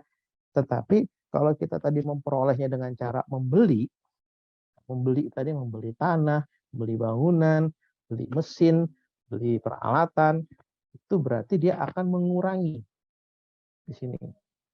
Nah, jadi satu sisi kita mendapatkan barangnya, tapi sisi yang lain karena kita tadi belinya pakai uang, pakai kas kita, berarti kasnya berkurang. Ya. Nah, tapi kalau kita tadi menjual aset, jadi kalau misalnya tadi kita punya kendaraan nih, kita jual, ya kan? Kendaraannya dikasih orang tua nih, kalian itu dikasih orang tua kendaraan nih dipakai buat kuliah ya, buat modal untuk kuliah, biar bisa bolak-balik dari rumah sekolah ke kampus, atau misalnya dari kos ke kampus atau bolak-balik gitu kan untuk kegiatan kuliah. Nah, motornya dijual, itu kita nggak punya motor. Yang terjadi apa? Kas kita nambah. Berarti apa? Ada penerimaan kas. Dapat kasnya dari aktivitas apa? Ini investasi sebenarnya motor tersebut. Dengan cara apa? Dengan kalau kita jual berarti motornya nggak ada, tapi kasnya masuk. Nah, jadi sisi yang lain kita kehilangan barang, tapi kasnya bertambah. Nah, atau ada aktivitas investasi lainnya. Nah, aktivitas investasi lainnya bisa menambah kas, bisa mengurangi kas, gitu ya. Oke, kemudian ada sehingga di sini ada aktivitas dari aktivitas investasi ini kas bersih yang diperoleh dari aktivitas investasi. Kemudian yang berikutnya ada aktivitas dari keuangan. Ya, tadi kan ada operasional, investasi dan pendanaan. Ini yang pendanaan. Nah, jadi misalnya tadi ada pembayaran atau penerimaan pinjaman. Jadi kalau kita ngambil kredit, apakah itu kredit dari bank atau dari lembaga keuangan lainnya, ataupun misalnya pinjaman dari pihak lain gitu ya. Nah, berarti kita akan mendapatkan kas kita bertambah sisi yang lain. Nah, tapi sisi yang lain apa, kita punya kewajiban. Jadi kas kita nambah, kewajiban kita juga nambah. Apa kewajibannya? Bayar hutang. Gitu kan? Jadi jangan ngerasa kalau sudah dapat kredit, dapat pinjaman tuh terus jadi lupa gitu ya. Jadi seolah-olah jadi amnesia gitu, nggak ingat lagi sama utang. Bukan, kalau orang berusaha namanya punya utang, itu punya kewajiban. Memang kas kita nambah. Tapi sisi yang lain apa, kewajiban kita juga nambah. Apa kewajibannya? Yang pertama mengembalikan utang tersebut. Yang kedua Pak, yang kedua kalau ada bunganya, bayar bunganya. Itu yang terjadi, gitu ya. Nah, bagaimana kalau dengan pembayarannya? Pembayaran pinjaman, maka kas kita berkurang. Nah, tapi sisi yang lain kewajiban kita juga berkurang. Kalau tadi misalnya kewajiban, kalau kita pinjam uang misalnya tadi 1 juta, lalu kita angsur 100.000, berarti kewajiban kita jadi berkurang di sisa 900. Gitu ya. Nah, ini adalah terkait dengan aktivitas pendanaan. Lalu ada aktivitas modal. Dari ekuitas atau modal. Nah, modal ini tadi sifatnya adalah ya kita invest di awal. Artinya kita menanamkan berupa uang atau berupa aset tetap, gitu ya. Nah, jadi ini berupa modal. Dia akan tercatat sebagai ekuitas atau modal.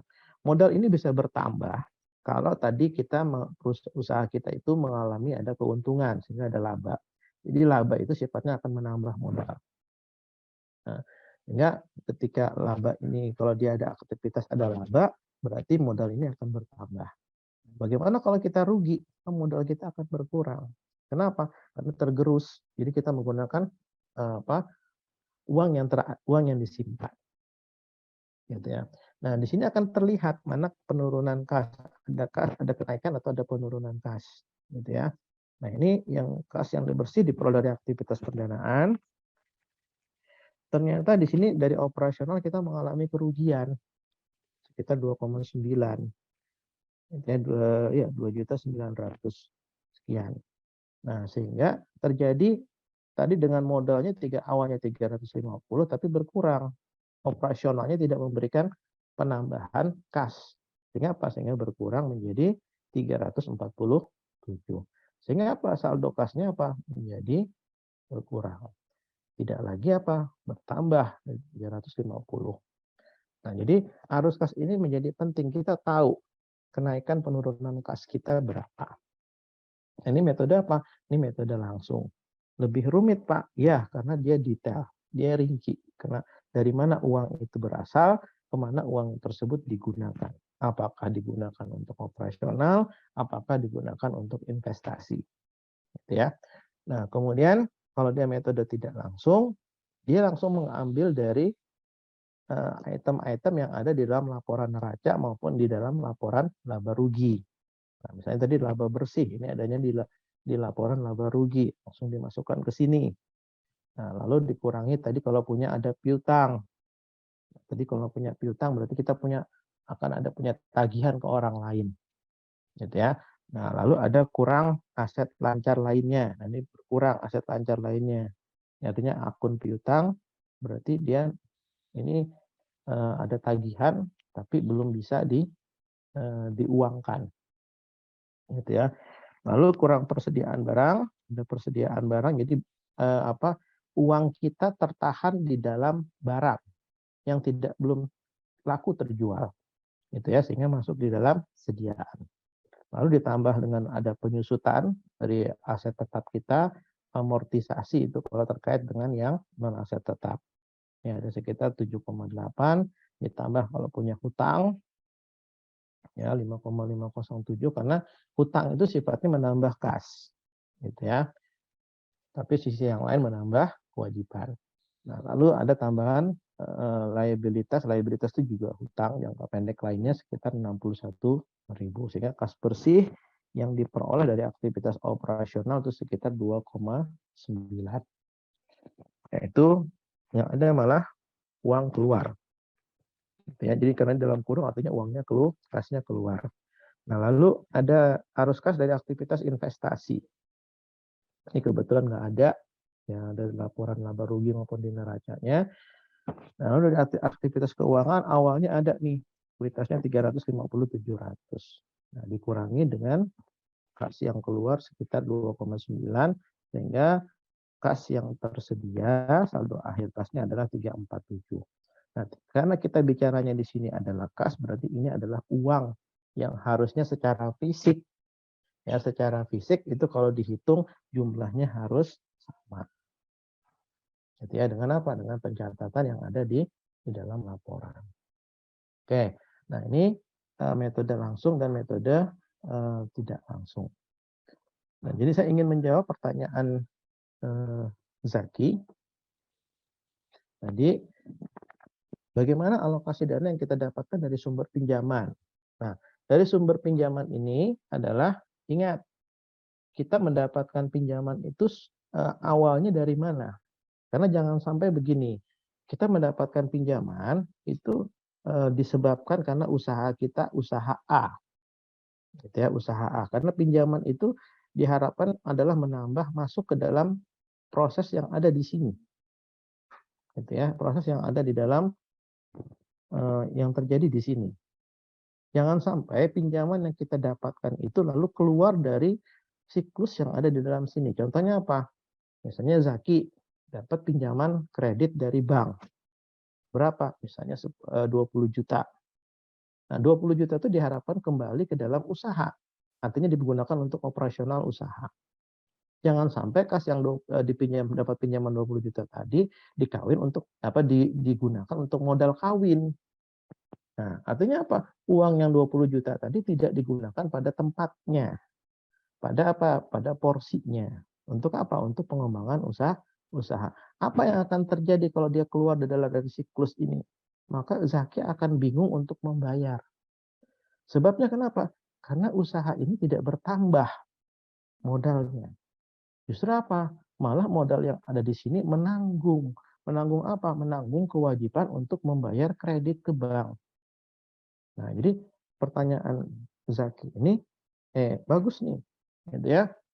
Jadi alokasi dananya kemana nih kalau kita dapatkan sumbernya dari pinjaman? Bisa ke operasional, gitu ya, atau bisa kita lakukan ke investasi untuk penambahan aset tetap kita, misalnya menambah mesin untuk produksi, ya, sepanjang dia digunakan untuk operasional usaha, dia tidak ada masalah, gitu ya.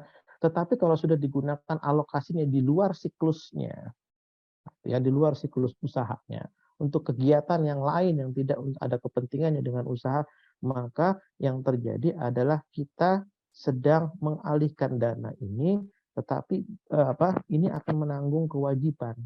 Usaha ini menanggung kewajiban yang dia tidak menikmati dari pinjaman tersebut. Gitu ya. Nah, itu yang sering terjadi. Saya menemukan ada banyak kasus perusahaan seperti itu, dan kemudian akhirnya tadi sakit perusahaannya, gitu ya. Pada saat harus bayar hutang dia jadi gagal bayar, tidak mampu membayar. Sebabnya kenapa? Karena uang yang didapatkan dari kredit tidak digunakan untuk operasional perusahaan, ya, dan itu tidak digunakan juga untuk kepentingan investasi perusahaan. Sehingga yang terjadi apa? Uangnya keluar dari siklus, ya, digunakan untuk kepentingan yang lain. Itu apa kepentingan? Salah satunya macam-macam, ada yang digunakan untuk kawin lagi, gitu kan. Kalau dia sudah kawin, itu ada yang digunakan untuk bayar hutang dengan yang lain.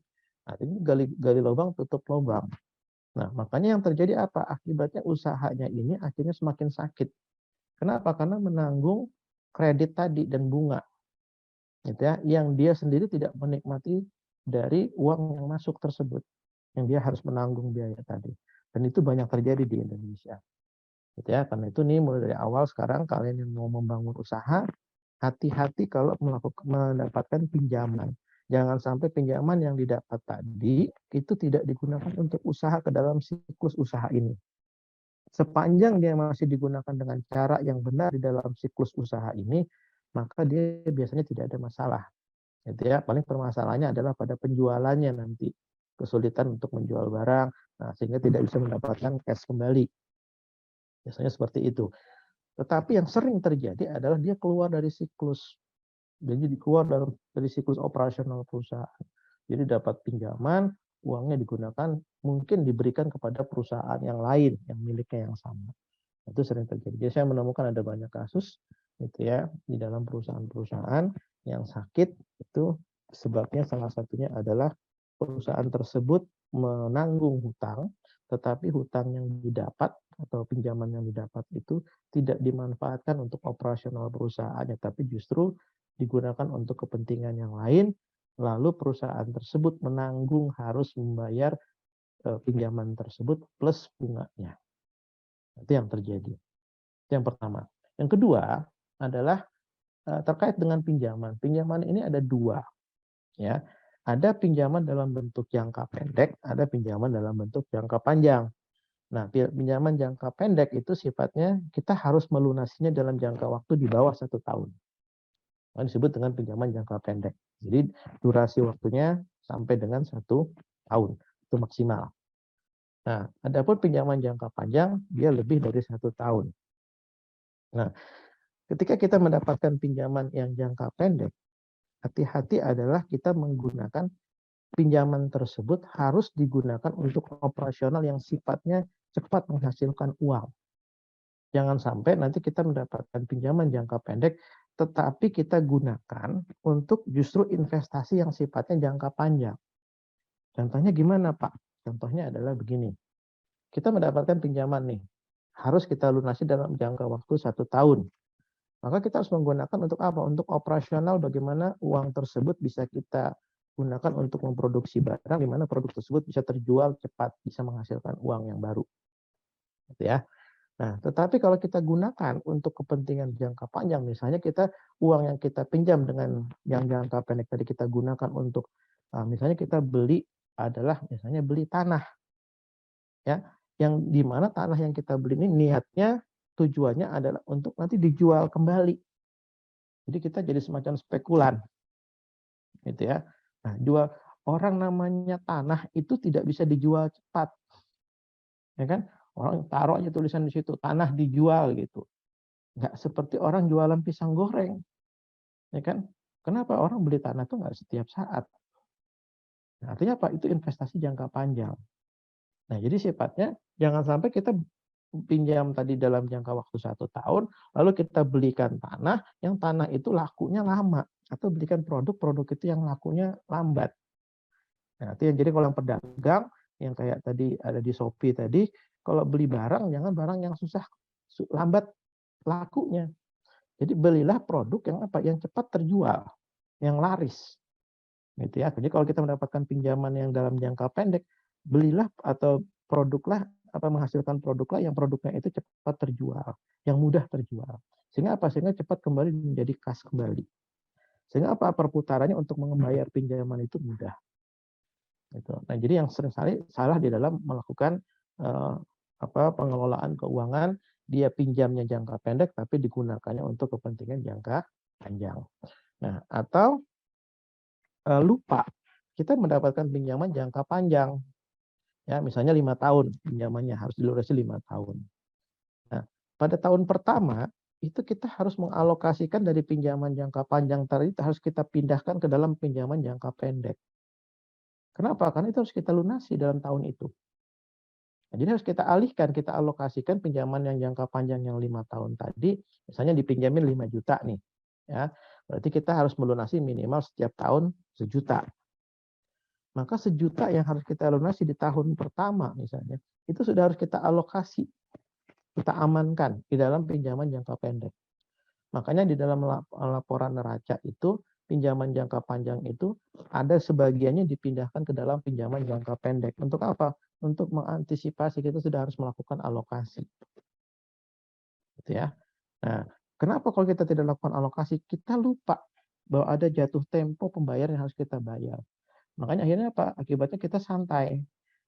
Kita bersantai-santai bahwa pinjaman kita kan masih lama, lunasan masih 5 tahun lagi. Itulah yang menjadi penyebab banyak agunan di bank itu yang kemudian macet pembayarannya. Karena tadi yang minjam sudah yang pertama tadi dia minjam dengan usaha ini, tetapi usahanya tidak mendapatkan pinjaman.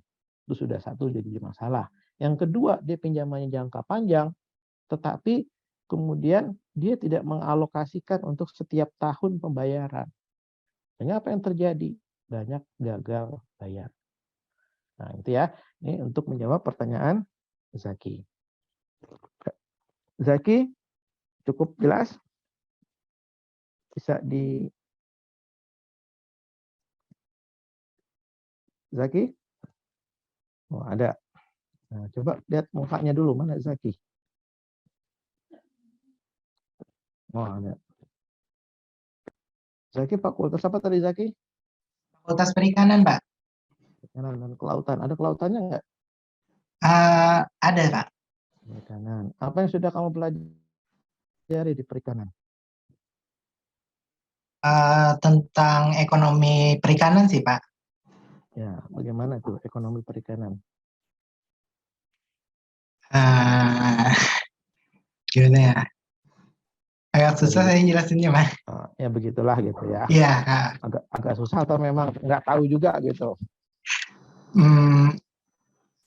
Iya. Itu ya Zaki ya. Iya, Pak. Ini itu disebut dengan pengelolaan manajemen keuangan. Jadi pengelolaan keuangan itu ada sifat yang namanya fundamental, ya. Jangan sampai kita berhutang jangka pendek, tetapi digunakan untuk hal-hal yang sifatnya uangnya itu tidak cepat kembali, jangka panjang baru balik, gitu ya. Atau tadi jangan sampai ada pinjaman jangka panjang, yang tidak kita alokasikan dalam jangka pendek ketika dia harus jatuh tempo untuk dibayar. Nah itu. Jadi ini ada hal-hal yang penting yang perlu kalian ingat. Ini Bapak mengajarkan, susah nyari bukunya, nggak ada buku. Di buku juga nggak ada. Karena dapatkan dari pengalaman. Gitu ya. Yang tadi Bapak sampaikan, jangan sampai tadi ada pinjaman itu tidak masuk ke dalam siklus operasional perusahaan. Dan itu banyak terjadi. Ya, ini sebagai anak-anak muda ya yang ikut UMK ini, ya jangan sampai nanti kalau mendapatkan pinjaman, pinjamannya tidak digunakan untuk operasional di dalam usaha tersebut. Saya gunakan Pak usaha untuk operasional, tapi untuk usaha saya yang lain sama aja. Kenapa? Karena usaha yang mendapatkan pinjaman ini dia akan menanggung hutang, ya, dan menanggung bunga terhadap pinjaman tersebut yang usaha ini sendiri tidak menikmatinya. Ukur ke diri kita. Coba Zaki, ya, Zaki dapat pinjaman 10 juta. Anggap dari WMK dapat bantuan pinjaman 10 juta tanpa bunga. Gitu ya. Untuk apa? Untuk usaha. Tapi dengan uang 10 juta tadi Zaki tidak gunakan untuk usaha. Ya. Lalu gunakan untuk apa? Untuk bantu usaha temannya. Ada usaha juga. Kenapa? Karena temannya ngomong, ini Zaki, aku perlu bantuan usaha modal. Kamu mau nggak modalin saya? Berapa? 10 juta. Nah, pas nih pegang uang 10 juta. Kapan kembalinya kata Zaki? Nah, ini uangnya bisa kembali dalam 2 minggu, bisa kembali. Plus ada keuntungannya. Zaki tertarik. Ya, lalu 10 juta tadi ngalir ke usaha temannya. Singkat cerita usahanya tidak berjalan. Kira-kira usaha Zaki berjalan nggak? Tidak, Pak. Tetapi apa yang terjadi? Zaki menanggung kewajiban. Untuk apa? Bayar hutang 10 juta. Zaki nagih ke teman. Mudah nggak? Susah. Biasanya apalagi kalau kata orang Banjar tuh canggih. Tahu canggih Zaki? Cangkal berhutang ngalih ditagih. Nah kan? Itu kalau orang ngutang itu gampang. Tapi sudah giliran ditagih, pura-pura nggak kenal. Gitu kan? Nah, itu disebut dengan canggih, cangkal berhutang ngalih ditagih. Nah, kalau untuk kasus kayak gini gimana? Zaki kepepet ditagih orang juga. Kenapa? Karena punya kewajiban apa? Membayar hutang 10 juta atas apa? Atas tadi kewajiban sebagai apa? Peserta WMK. Ya kan? Nah, akibatnya apa? Zaki akhirnya apa? Gali lubang, tutup lubang, cari lagi pinjaman klien. Itulah awal mula masalah. Ya, karena itu nih sebagai anak muda hati-hati dalam pengelolaan pinjaman. Kalau bisa jangan pakai pinjaman. Kalau bisa, kalau memang terpaksa pakai pinjaman, maka pinjaman tersebut jangan sampai keluar dari siklus usaha. Ya, usaha tersebut harus betul-betul menikmati pinjaman tersebut. Gitu ya, Zaki. Oke. Ada lagi pertanyaan tadi? Zaki nanya lagi nih, kedua. Salah satu jaminan dalam mendapatkan pendanaan adalah invoice financing. Sebenarnya apa yang dimaksud dengan invoice financing dalam dunia pendanaan? Oh, ini berkaitan dengan masalah leasing kalau ini. Gitu ya. Jadi ini jaminan. Salah satunya misalnya adalah terkait dengan misalnya kalian beli motor, gitu ya, beli motor, lalu tidak punya uang, punyanya ada uang, kalau ada uang mukanya cuma punya duit 500.000. Nah, lalu oleh dealer, ya, kata dealer bisa beli dengan DP-nya 500.000, kamu bisa ngambil kreditnya bayarnya nanti dia diperhitungkan, ada setiap bulan kamu harus mencicil sekian ratus ribu. Gitu. Lalu tertarik, belilah dengan DP 500.000 tadi, dapat motornya. Tapi apakah dapat motor tersebut plus BPKB? Tidak. Tentunya apa? BPKB-nya ditahan. Siapa yang membayar motor ini secara tunai? Dealer akan mendapatkan uang secara tunai sesuai harga motor. Ya, sesuai harga motor dengan harga tunai. Nah, lalu ada pihak ketiga yang menanggung. Ya, itulah yang disebut dengan leasing. Jadi pembelian secara leasing. Ya, atau disebut di sini ada lending. Itu ada secara leasing dibeli. Nah, dia yang akan menanggung. Karena dia menanggung tadi membayarin zaki motor seharga harga tunai, tadi harga tunainya berapa? Misalnya 10 juta. Gitu ya. Nah, tetapi zaki kalau mengangsur, kalau dihitung-hitung totalan angsurannya sampai dengan lunas itu misalnya 30 juta. Artinya itu apa? Harga kredit. Nah, selisih 20 juta itu adalah risiko yang ditanggung oleh apa? Oleh perusahaan pihak ketiga ini. Nah, makanya apa yang dilakukan oleh pihak ketiga ini? Dia tidak mau menyerahkan BPKB ke Zaki. Cukup motornya saja. Sebagai apa? Sebagai jaminan bahwa Zaki akan melunasi motor tersebut. Maka disebut dengan invoice tadi, ditahan. Gitu ya. Itu dalam bentuk apa? Leasing. Disebut dengan invoice financing. Ini untuk apa? Untuk pembiayaan. Nah, kalau invoice itu kan sebenarnya tagihan. Untuk kita menagih suatu. Nah, berapa tagihannya yang harus dibayar Zaki? Tentunya tidak seharga 10 juta tadi. Tetapi berapa kalau di total-total nanti akhirnya adalah 30 juta. Itu, Zaki, bisa dimengerti? Baik Pak, jelas. Mana Zaki ini hilang? Jelas Pak. Baik, terima kasih. Oke. Cukup nih ada pertanyaan? Cukup jelas ya? Cukup jelas. Teknya waktu kita tinggal sedikit lagi, saya lanjutkan. Itu sampai jam 4 ya, Mbak Rinta? Iya, betul, Pak. Oke, bentar. Saya lanjutkan. Sudah kelihatan? Oke. Jadi ini arus kas. Jadi saya akan singkat aja. Ini tadi saya skip beberapa. Ini tadi kita perlu ada perkiraan neraca saldo. Jadi salah satu tahapan dalam siklus kwitansi yang tidak boleh terlewatkan adalah membuat laporan neraca saldo. Nah, baik itu untuk usaha dagang, jasa maupun usaha yang menghasilkan produk yang disebut sebagai manufaktur. Nah, hal ini penting untuk dasar sebagai pengambil keputusan dalam usaha. Apakah kita akan bertahan, apakah kita akan keluar dari usaha tersebut, dan semua adalah keputusan di dalam usaha. Nah, lalu sebagai bagian dari proses pembukuan, laporan ini mencerminkan semua saldo kredit dan debit di semua akun buku besar. Nah, selain itu, laporan ini juga membantu dalam menentukan keakuratan perhitungan akun, sehingga nantinya saldo kredit dan debit akun haruslah seimbang. Lalu keseimbangan debit dan kredit pada neraca saldo menunjukkan bahwa proses penjurnalan dari jurnal umum yang akan dipindah ke buku besar itu sudah benar. Artinya tidak ada lagi kesalahan di dalam pengelompokan dari nominal yang salah, akun yang salah, dan peletakan debit ataupun kredit yang salah. Oke, ini terkait dengan masalah neraca saldo. Oke, yang terakhir adalah break even. Ini saya skip break even, gitu ya. Break even ini adalah untuk terkait.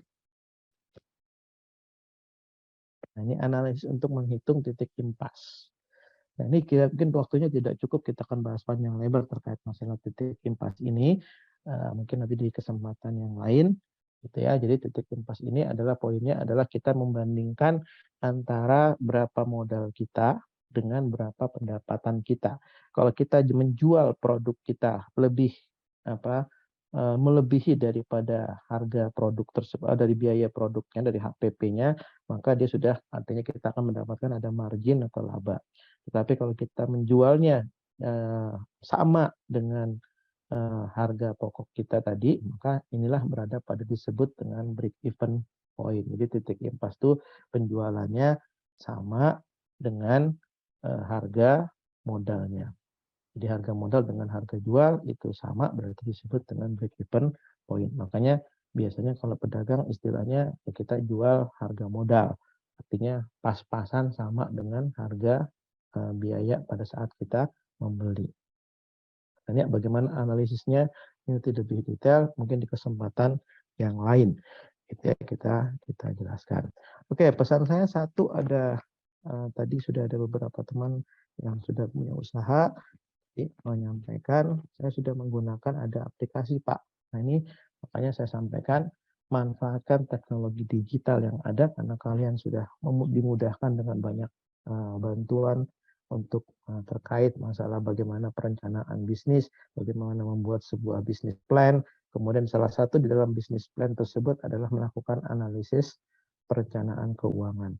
Nah, ada beberapa aplikasi di dalam perencanaan keuangan ya agar bisnis itu bisa lebih efektif dengan memanfaatkan teknologi digital seperti berbagai software perencanaan keuangan yang ditawarkan oleh para pengembang. Silakan di browsing di internet, banyak penawaran-penawarannya, ada yang gratis, ada yang 14 hari trial, uji coba gitu supaya kalian merasakan dulu, nyoba dulu, itu semuanya adalah pilihan. Gitu ya, Bapak tidak akan rekomen mana aplikasinya yang bagus Pak, gitu. Silahkan dicoba sendiri karena nanti kalian akan bisa merasakan bagaimana penggunaan teknologinya akan sangat membantu di dalam usaha. Baik, begitu Mbak Rinta. Masih ada yang mau ditanyakan? Oke, terima kasih Bapak atas penjelasannya. Ya, sebelum kita akhiri mungkin ada pertanyaan dulu Pak ya. Oke, ya silakan mungkin. Gimana kawan-kawan? Apakah ada yang ingin masih didiskusikan? Ada yang mau langsung nanya? Nggak ada kayaknya. Udah Pak, udah pas jam 4 gitu kan biasanya gitu kalau mahasiswa nih. Iya betul. Soalnya kalau terlambat itu nggak boleh 2 kali gitu ya. Karena tadi kita masuknya sudah terlambat, nanti pulangnya nggak boleh terlambat. Oke, siap. Berarti ditutup aja gitu Pak ya? Ya, oke Oke, baik siap. kalau memang tidak ada saya berarti kembalikan ke Mbak Rinta. Saya ucapkan terima kasih. Saya mohon maaf kalau ada kekurangan. Terima kasih juga Bapak atas waktu yang sudah diluangkan bersama kami 2 jam Ya. hari ini, dari siang sampai sore Pak ya. Kemudian semoga nanti apa yang kami dapatkan bersama Bapak tadi juga bermanfaat untuk kami ke depannya, dan Bapak juga mendapatkan keberkahan karena sudah sharing-sharing ilmu sama kami tadi Pak ya. Oke, terima kasih sekali lagi Pak Alfian atas kehadirannya. Semoga Ya, bisa bertemu lagi sama-sama. Pak ya, membahas yang agak belum terbahas tadi bersama Bapak. Oke. Oke, siap. Terima kasih Pak. Sama-sama. Saya tutup. Wassalamualaikum warahmatullahi wabarakatuh. Jangan lupa diisi Waalaikumsalam presensinya warahmatullahi kawan-kawan. wabarakatuh. Ya, saya nggak pakai absen kan ya? Enggak usah Pak. Saya izin Absennya sama pamit Pak ya. Toto aja. Nggih. Oh ya. Nggih, Pak. Yo, Nggih. Assalamualaikum. Waalaikumsalam. Jangan lupa diisi presensinya ya kawan-kawan. Untuk kelas besok mungkin akan diinfokan lebih lanjut di grup aja ya. Oke, terima kasih atas kehadirannya. Assalamualaikum warahmatullahi wabarakatuh.